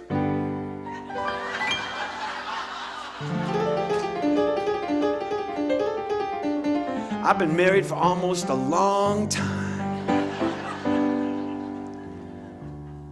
My wife is a saint. She plays a little game with me every morning. It's called Guess What Mood I'm In Today.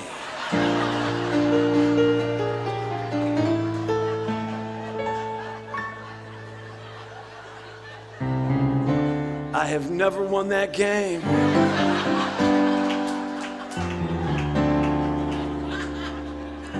They say love is blind, love is blind, love is blind, love is blind. That might be true, but marriage is an eye-opener, my friends.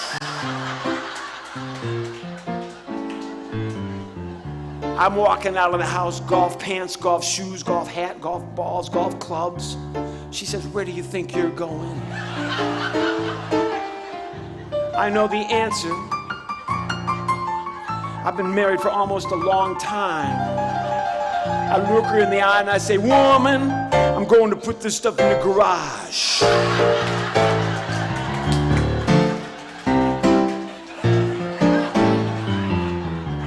Then I'll be back to find out what I'm supposed to do today, girl.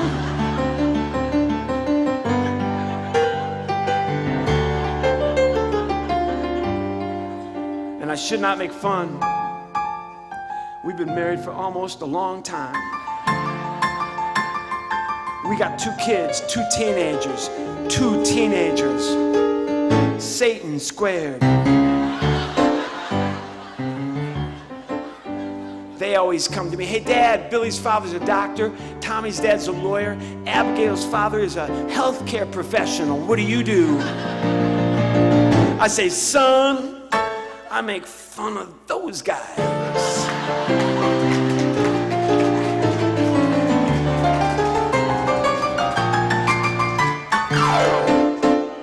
Last year I wanted to do something special for my girl because we've been married for almost a long time. I loaded her up into the smart car. There were some clowns in the back, about 18 of them. I kicked them out and off we went. Just me and my girl. Me and my girl driving 14 hours. She slept. She was tired. She said, I'm tired. I said, why are you tired, girl? She said, what? Never mind, girl.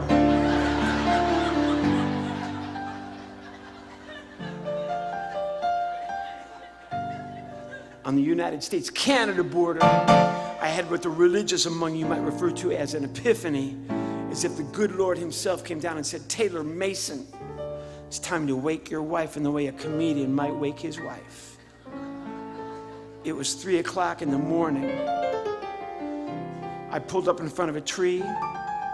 I hit the bright lights and I said, honey, look out, look out, look out, look out, oh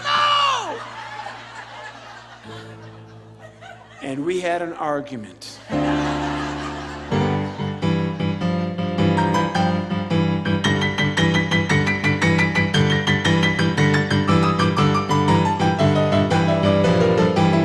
Two cars in my drive, a big screen TV.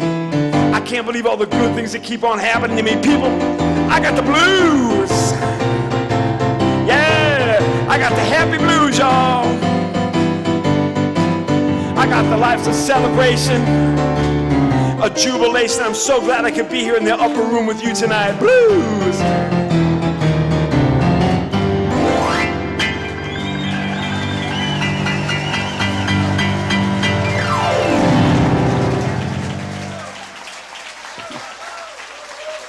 Yeah, I've got all these skills with no application to real life. Oh, man. Well, I got to get going. Oh. Well, everything that happens happens for a reason. So I'm so glad that you brought a baby. That's nice. Let's see what we can do with that. I really do work for the Disney Corporation. And Disney, how prescient is this? And precious. Disney, as a corporation, has written more beautiful lullabies than any other showbiz entity on the face of the earth. I hear you. Hi.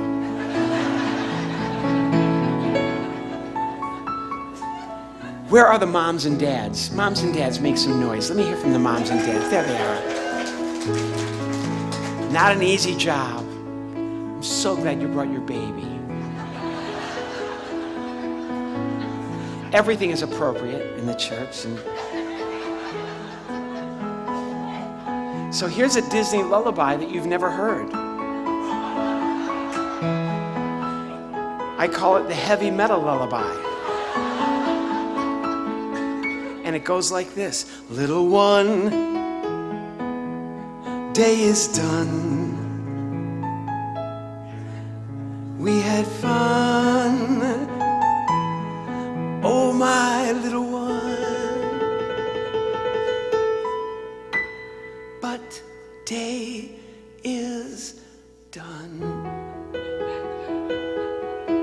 I said, day is done.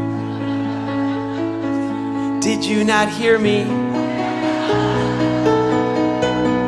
You in the crib with the attitude. Mommy and Daddy are getting sick of this. Shh.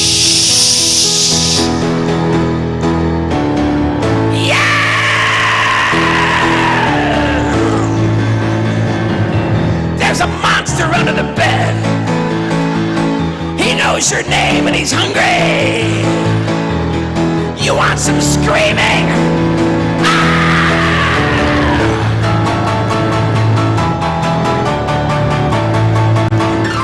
Now go to sleep, little one.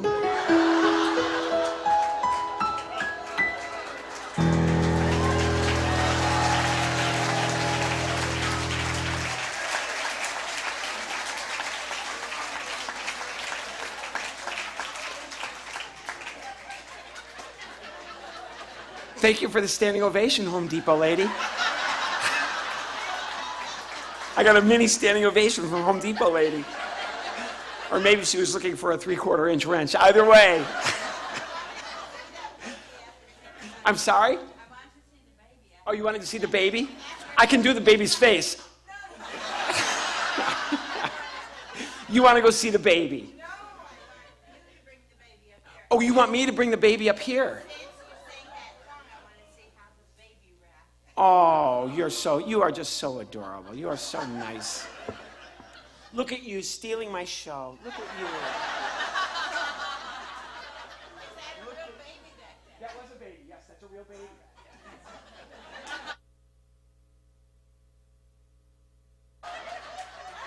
That was not a fake baby. That was not a ventriloquist baby. That was a real baby. Maybe there's somebody. But I don't think so. I think it was a real baby. Yes, it is okay. Of course. And so she just wanted to make sure that your baby knew that it's okay. You are just as adorable as you can possibly be. What is your name? What is your name?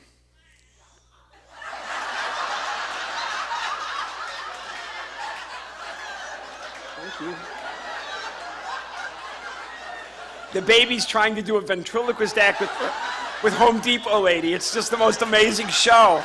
It's just the most amazing show. And for everybody who's watching at home, you missed a great show tonight because Home Depot lady got the baby to sync with her. It was just an unbelievable moment. It'll never happen again. And I'm so glad it was caught on video in Mission Viejo. That's awesome. My career just peaked. Oh my gosh.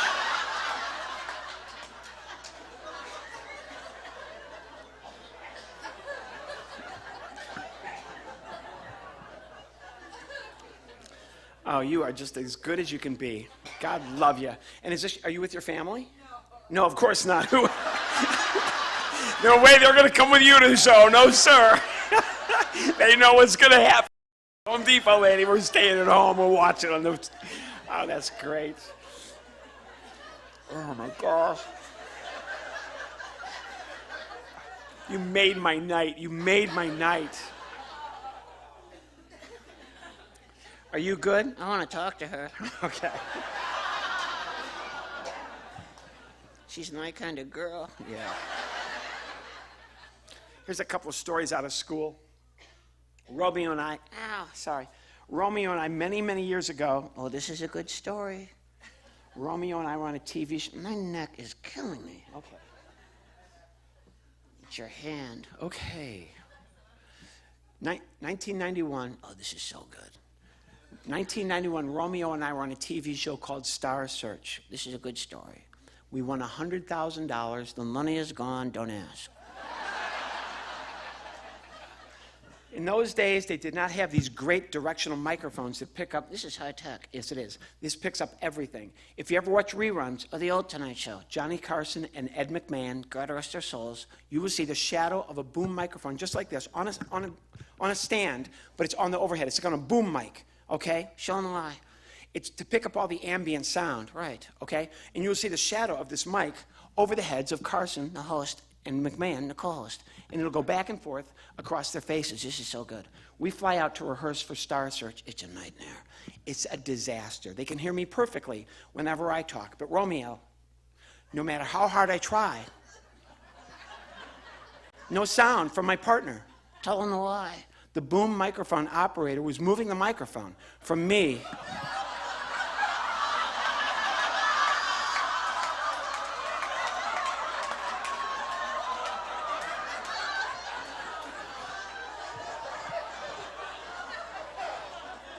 He's a voter. Okay. A voter. Okay. And a graduate of the University of Southern California. Okay, oh, stop. Oh. You can't do that joke here. I just did it. Okay, okay. Like you went to college, like you're smart. Mm-hmm. Okay, tough guy. What was your major? History. So you know history? Check it out. I will. Tell me about the Ottoman Empire, how that affected Mesopotamia, and the ramifications that's had on the Persian Gulf as we know it today. Can I call a lifeline? No. You don't know squat about history, so history will teach itself. I'll watch the reruns. Get out of here. Get out. These people here work. These are working people. They're nice. They have jobs. I wish I could work. If you could have any job in the world, Romeo, any job at all, what would it be? Golf announcer. What? Golf announcer. Golf announcer, yes. Why golf announcer? They don't work. All they do is whisper. Do you know why they whisper? They don't want to wake the people who are watching at home. Come on, man, come on.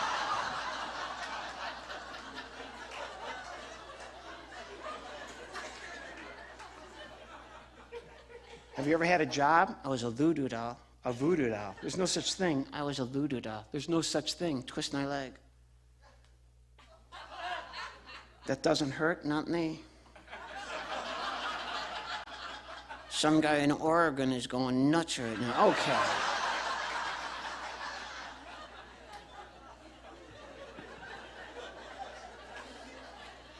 Where was your last puppet job?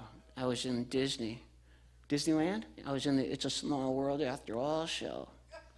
I did this.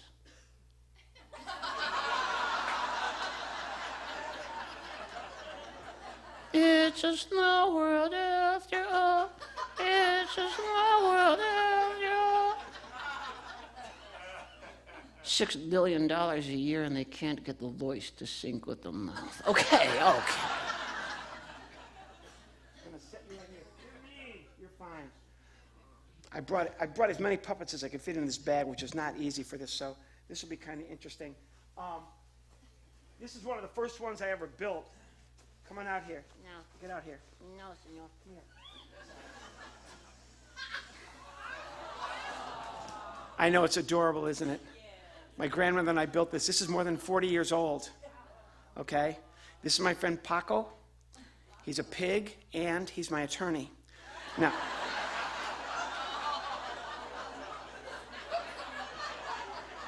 I'm not saying that all lawyers are pigs, and I'm not saying that all swine are counselors at law. No. Saying this one past the bar. Si. Hello, Paco. Hola, señor. Let's do English, okay? ¿Cómo es? Let's just do our thing. ¿Dónde está tu señor? Paco, si. This is the audience, encantado audience. Paco, si. Stop it. Taco, tico, rico, chico, entiende rico. Paco, si. I do not speak Spanish. You don't? No. That I do? Yes.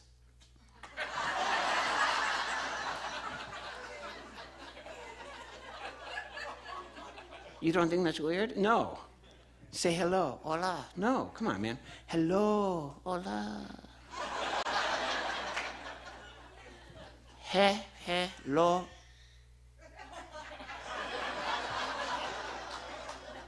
I know this language. Okay, all right. Let's use the word hello in a sentence. Okay, senor. My name is Taylor Mason. Hello. Now it's your turn. What do I do? Use the word hello in a sentence. Let me think. Think of a sentence that uses the word hello. Got it. Okay. I love to eat hello. You can't eat hello. I do. When? Breakfast? Breakfast. Breakfast hello. Si. I'm talking about the word hello. H-E-L-L-O. No. J-E-L-L-O. Get out of here. Get out.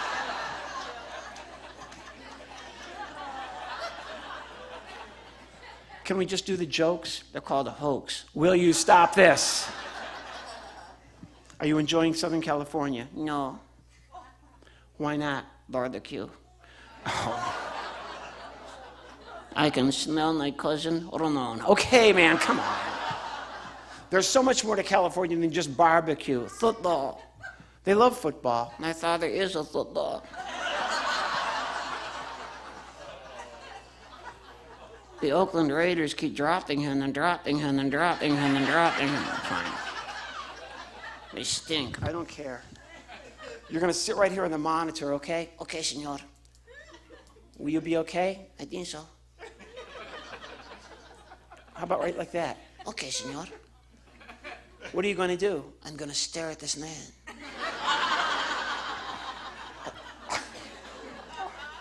No, I think he was staring at you. Oh, that way he can't see you. Good for you.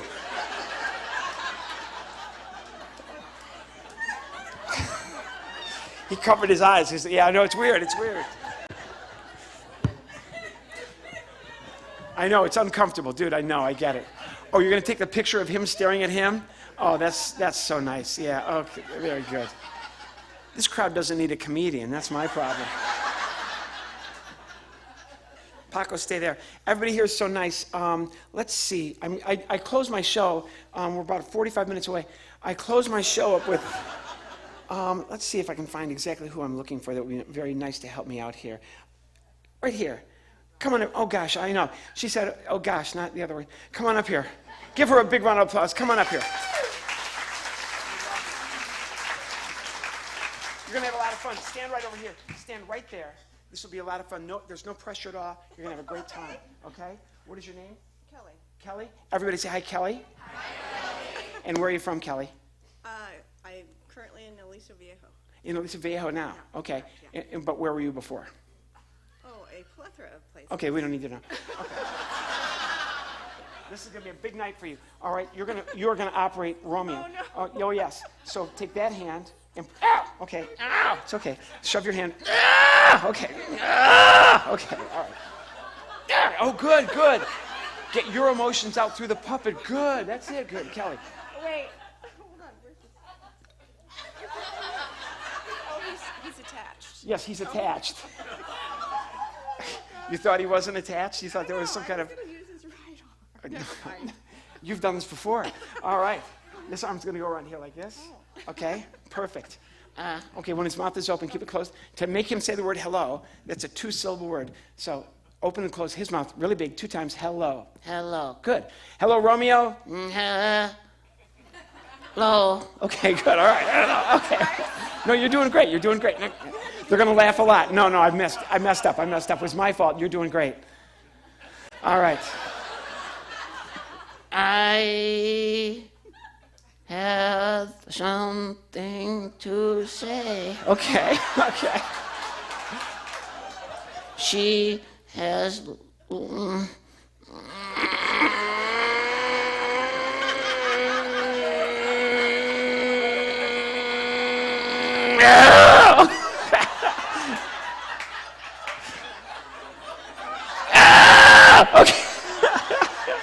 Oh, you figured out the eyebrows. It's just like being married. All right, good for you. You're doing great. Okay, oh, that's good. Oh, you're getting out your emotions out through him. How good is that? You have to buy her a puppet, okay, so she can do this. It's like therapy for her. What do you do Kelly, what do you do for a living? What's your job? What do you do? I do phlebotomy. You do a phlebotomy? Correct. Oh, that's perfect. Are you okay with that? I don't think it matters. Okay, okay. No, okay, great. So we're gonna work through this. It's gonna be a lot of fun. Gentleman sitting right here with the glasses. Come on up here, sir. I need your help. Give him a round of applause. Come on up here, dude. Stand right next to Kelly here, okay? You're a good guy to come up and help out. Great looking shirt. What is your name? Ross. Ross. Everybody say hi, Ross. Hi, Ross. Romeo, say hi, Ross. Hi, Ross. How are you doing? I had this woman making. Oh, you're getting into it. You're awesome. All right. Ross, you're going to work with this one. Okay? Put your hand inside there, thumb underneath. Yeah, that's it. Okay, good. Romeo, you okay? Say something. This lady is psychotic. Okay. No, you're not. No, you're not. But I did like the way you both shook your head at the same time. That was a nice touch. All right. Paco, can you work with Ross? I think I can work with Ross. Okay, good. Take a step up so everybody can see. We're perfect. In a world that is divided and cracked, in a world where nobody can get along, where we can't serve, tonight we're changing all that. We are going to work together. We're working internationally, interspeciesly, okay, and we're going to sing for your enjoyment interspeciesly. That's what I said. We're going to sing Row, Row, Row Your Boat. Romeo, do you know how to sing Row, Row, Row Your Boat? Yeah. You are so freaking good at this. Paco, do you know how to sing Row, Row, Row Your Boat? Okay, good. Oh, imitating her. Oh, Ross. Okay, what do you do for a living? I'm a lawyer. Oh.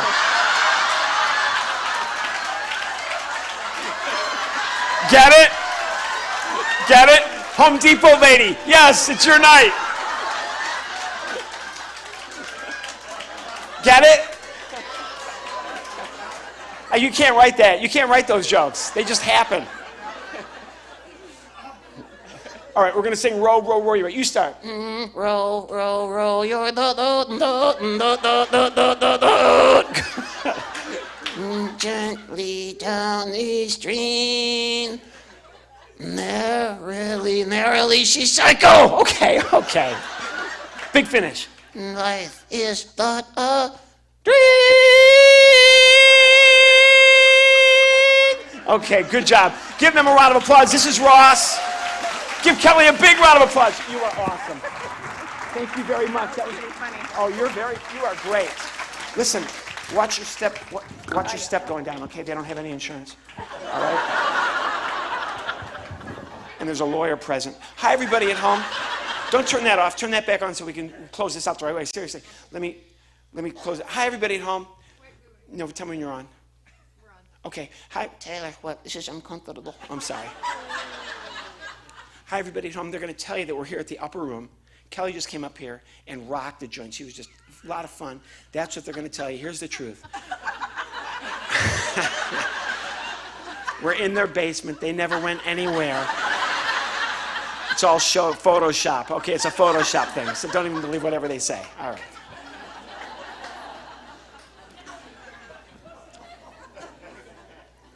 Oh, man.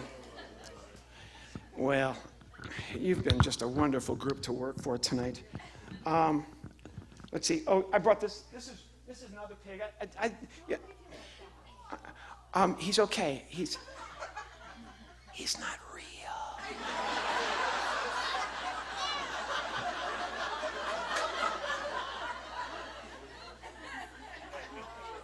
Hi, Ramon. Hello. How are you? I'm good. Yeah? This is my buddy Ramon. Yeah, I know. He's adorable, too. How did you get here? What? I didn't see you in the car. How did you get here? On my bike. You rode your bike. That's cute. Thank you. You have a little tricycle? Nope. You have a little Schwinn? Nope. What kind of bike do you have? A Harley Davidson motorcycle. You have a Harley? It's a hog. Oh, get out of here, get out.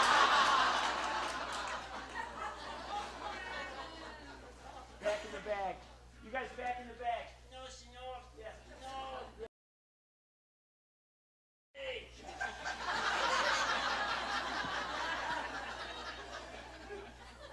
Back in the bag.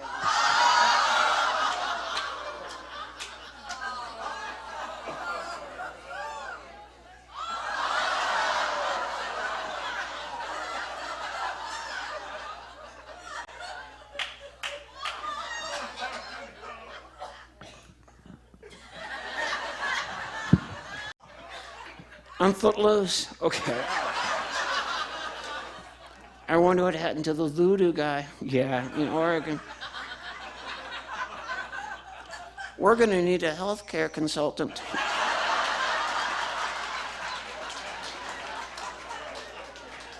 Chuck. Okay.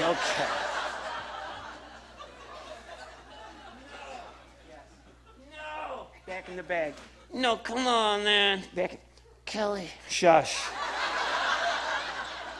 I need a phlebotomy, girl. Okay. All right.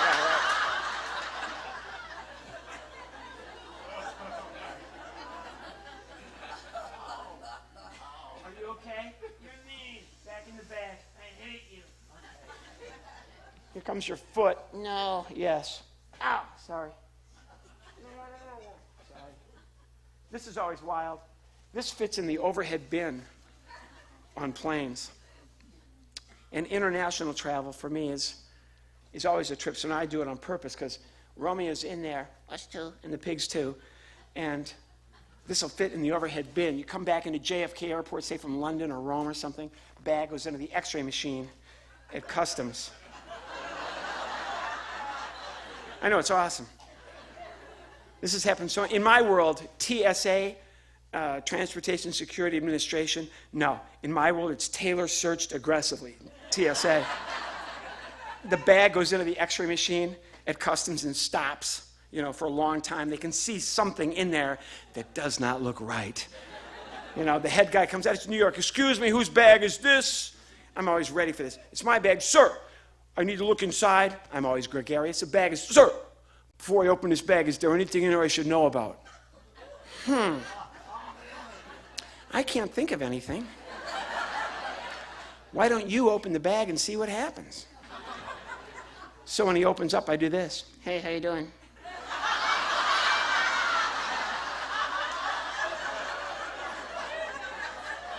But it's New York, so the guy says, I'm not doing bad, little man. How you doing in there? That can't be comfortable.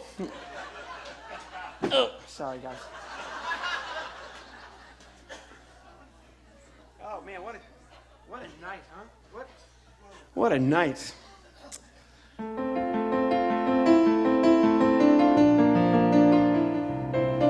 I got to meet Peaches from Peaches and Herb tonight. Got to meet another guy named Taylor. He's got some talent. So does his dad. And I got to meet all of you guys. My grandma came and saw me one time at Caesar's Palace. I was the opening act for Billy Crystal. And I did my little presentation, kind of like tonight. The programs always go well. I've been doing this for a long time. I've never really had a job. This is all I ever do. Grandma comes out. We're in the green room after the show. Grandma, what'd you think of my little performance this evening? She said, well, it was fine. Excuse me, Grandma? You're from Grand Ridge, Illinois. It was fine. She said, you're very funny, but you didn't leave a tip. Everybody laughed, but you really didn't serve them. And I thought, for a little old lady from Grand Ridge, Illinois, old friends and new friends and good friends, it's so nice to work for you. And everybody's welcome. Come on in, sit down, watch me do what I do, whatever it is I do. Cause we're all in this together. Might as well share some laughs. Might as well have a good time with the little bit of time that we have. join me in thanking all these wonderful people who helped me out. Give Chuck a round of applause. Thanks, Chuck. Give Kelly and Ross a big round of applause. Give that baby in the back a whole bunch of love. Give Home Depot lady a whole bunch of love. I don't want to be famous, and I'm no celebrity, and I play places just like this, so I can see you, and you can see me, and listen, I don't know what it's worth, but every night I see the greatest show on earth, 'cause the audience puts on the show for me. All the way in the back, behind that little table there's a whole bunch of people. Maybe Armando's back there, Tony's back there, Frank's back there, Gabriel's back there. They do great work, never get any recognition. Give those guys a big, big bunch of love. Now it's over, there's nothing left to say. The only things that we keep in this life are the things we give away. And I've seen something you can't see. It's the greatest show that could ever be. 'Cause God works through people. Can't say that enough. God works through people, and the people, they did the show for me. Oh, one more time. Come on, help me out.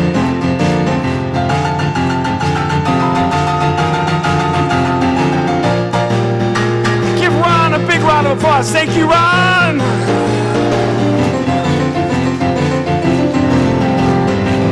You guys have a great weekend. Thanks for coming out to the program at the Upper Room. Good night, everybody.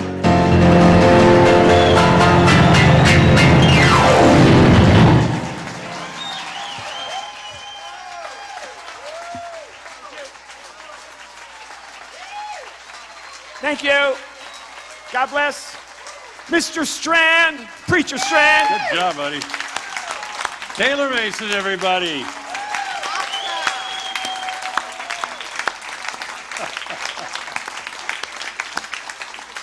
Excellent. Thank you, Taylor. Have a seat for just about 45 minutes. Yeah, okay. Hey, thanks for coming out tonight. Thank you, Taylor. Thank you, Bruce Carroll and Taylor Carroll. We're so looking forward to next month with Stephen and Peaches and Linda Peaches. And man, it's going to be a great time. Tell your friends, go online, make sure you come out next month. Go to theupperroompresents.com. Hey, envelopes here for donations, and then usually we have a little prayer card inside of that, but I don't know what happened. They didn't get in there tonight. So if you have a prayer, please just fill it out in here and put it into the offering. You can accompany it with $20. That would be wonderful. No, I'm kidding. I'm kidding. But it would be nice. But hey, anyway, did you guys have a fun time tonight? Good. Come out next month at the Upper Room, and if you, love it, come back next month, and we'll see you then. God bless you guys.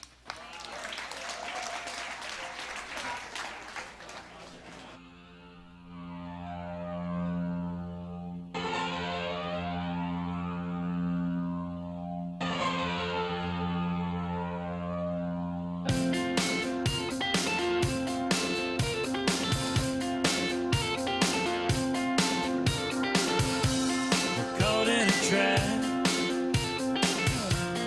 Can't walk out because I love you too much, baby. Why can't you see what you're doing?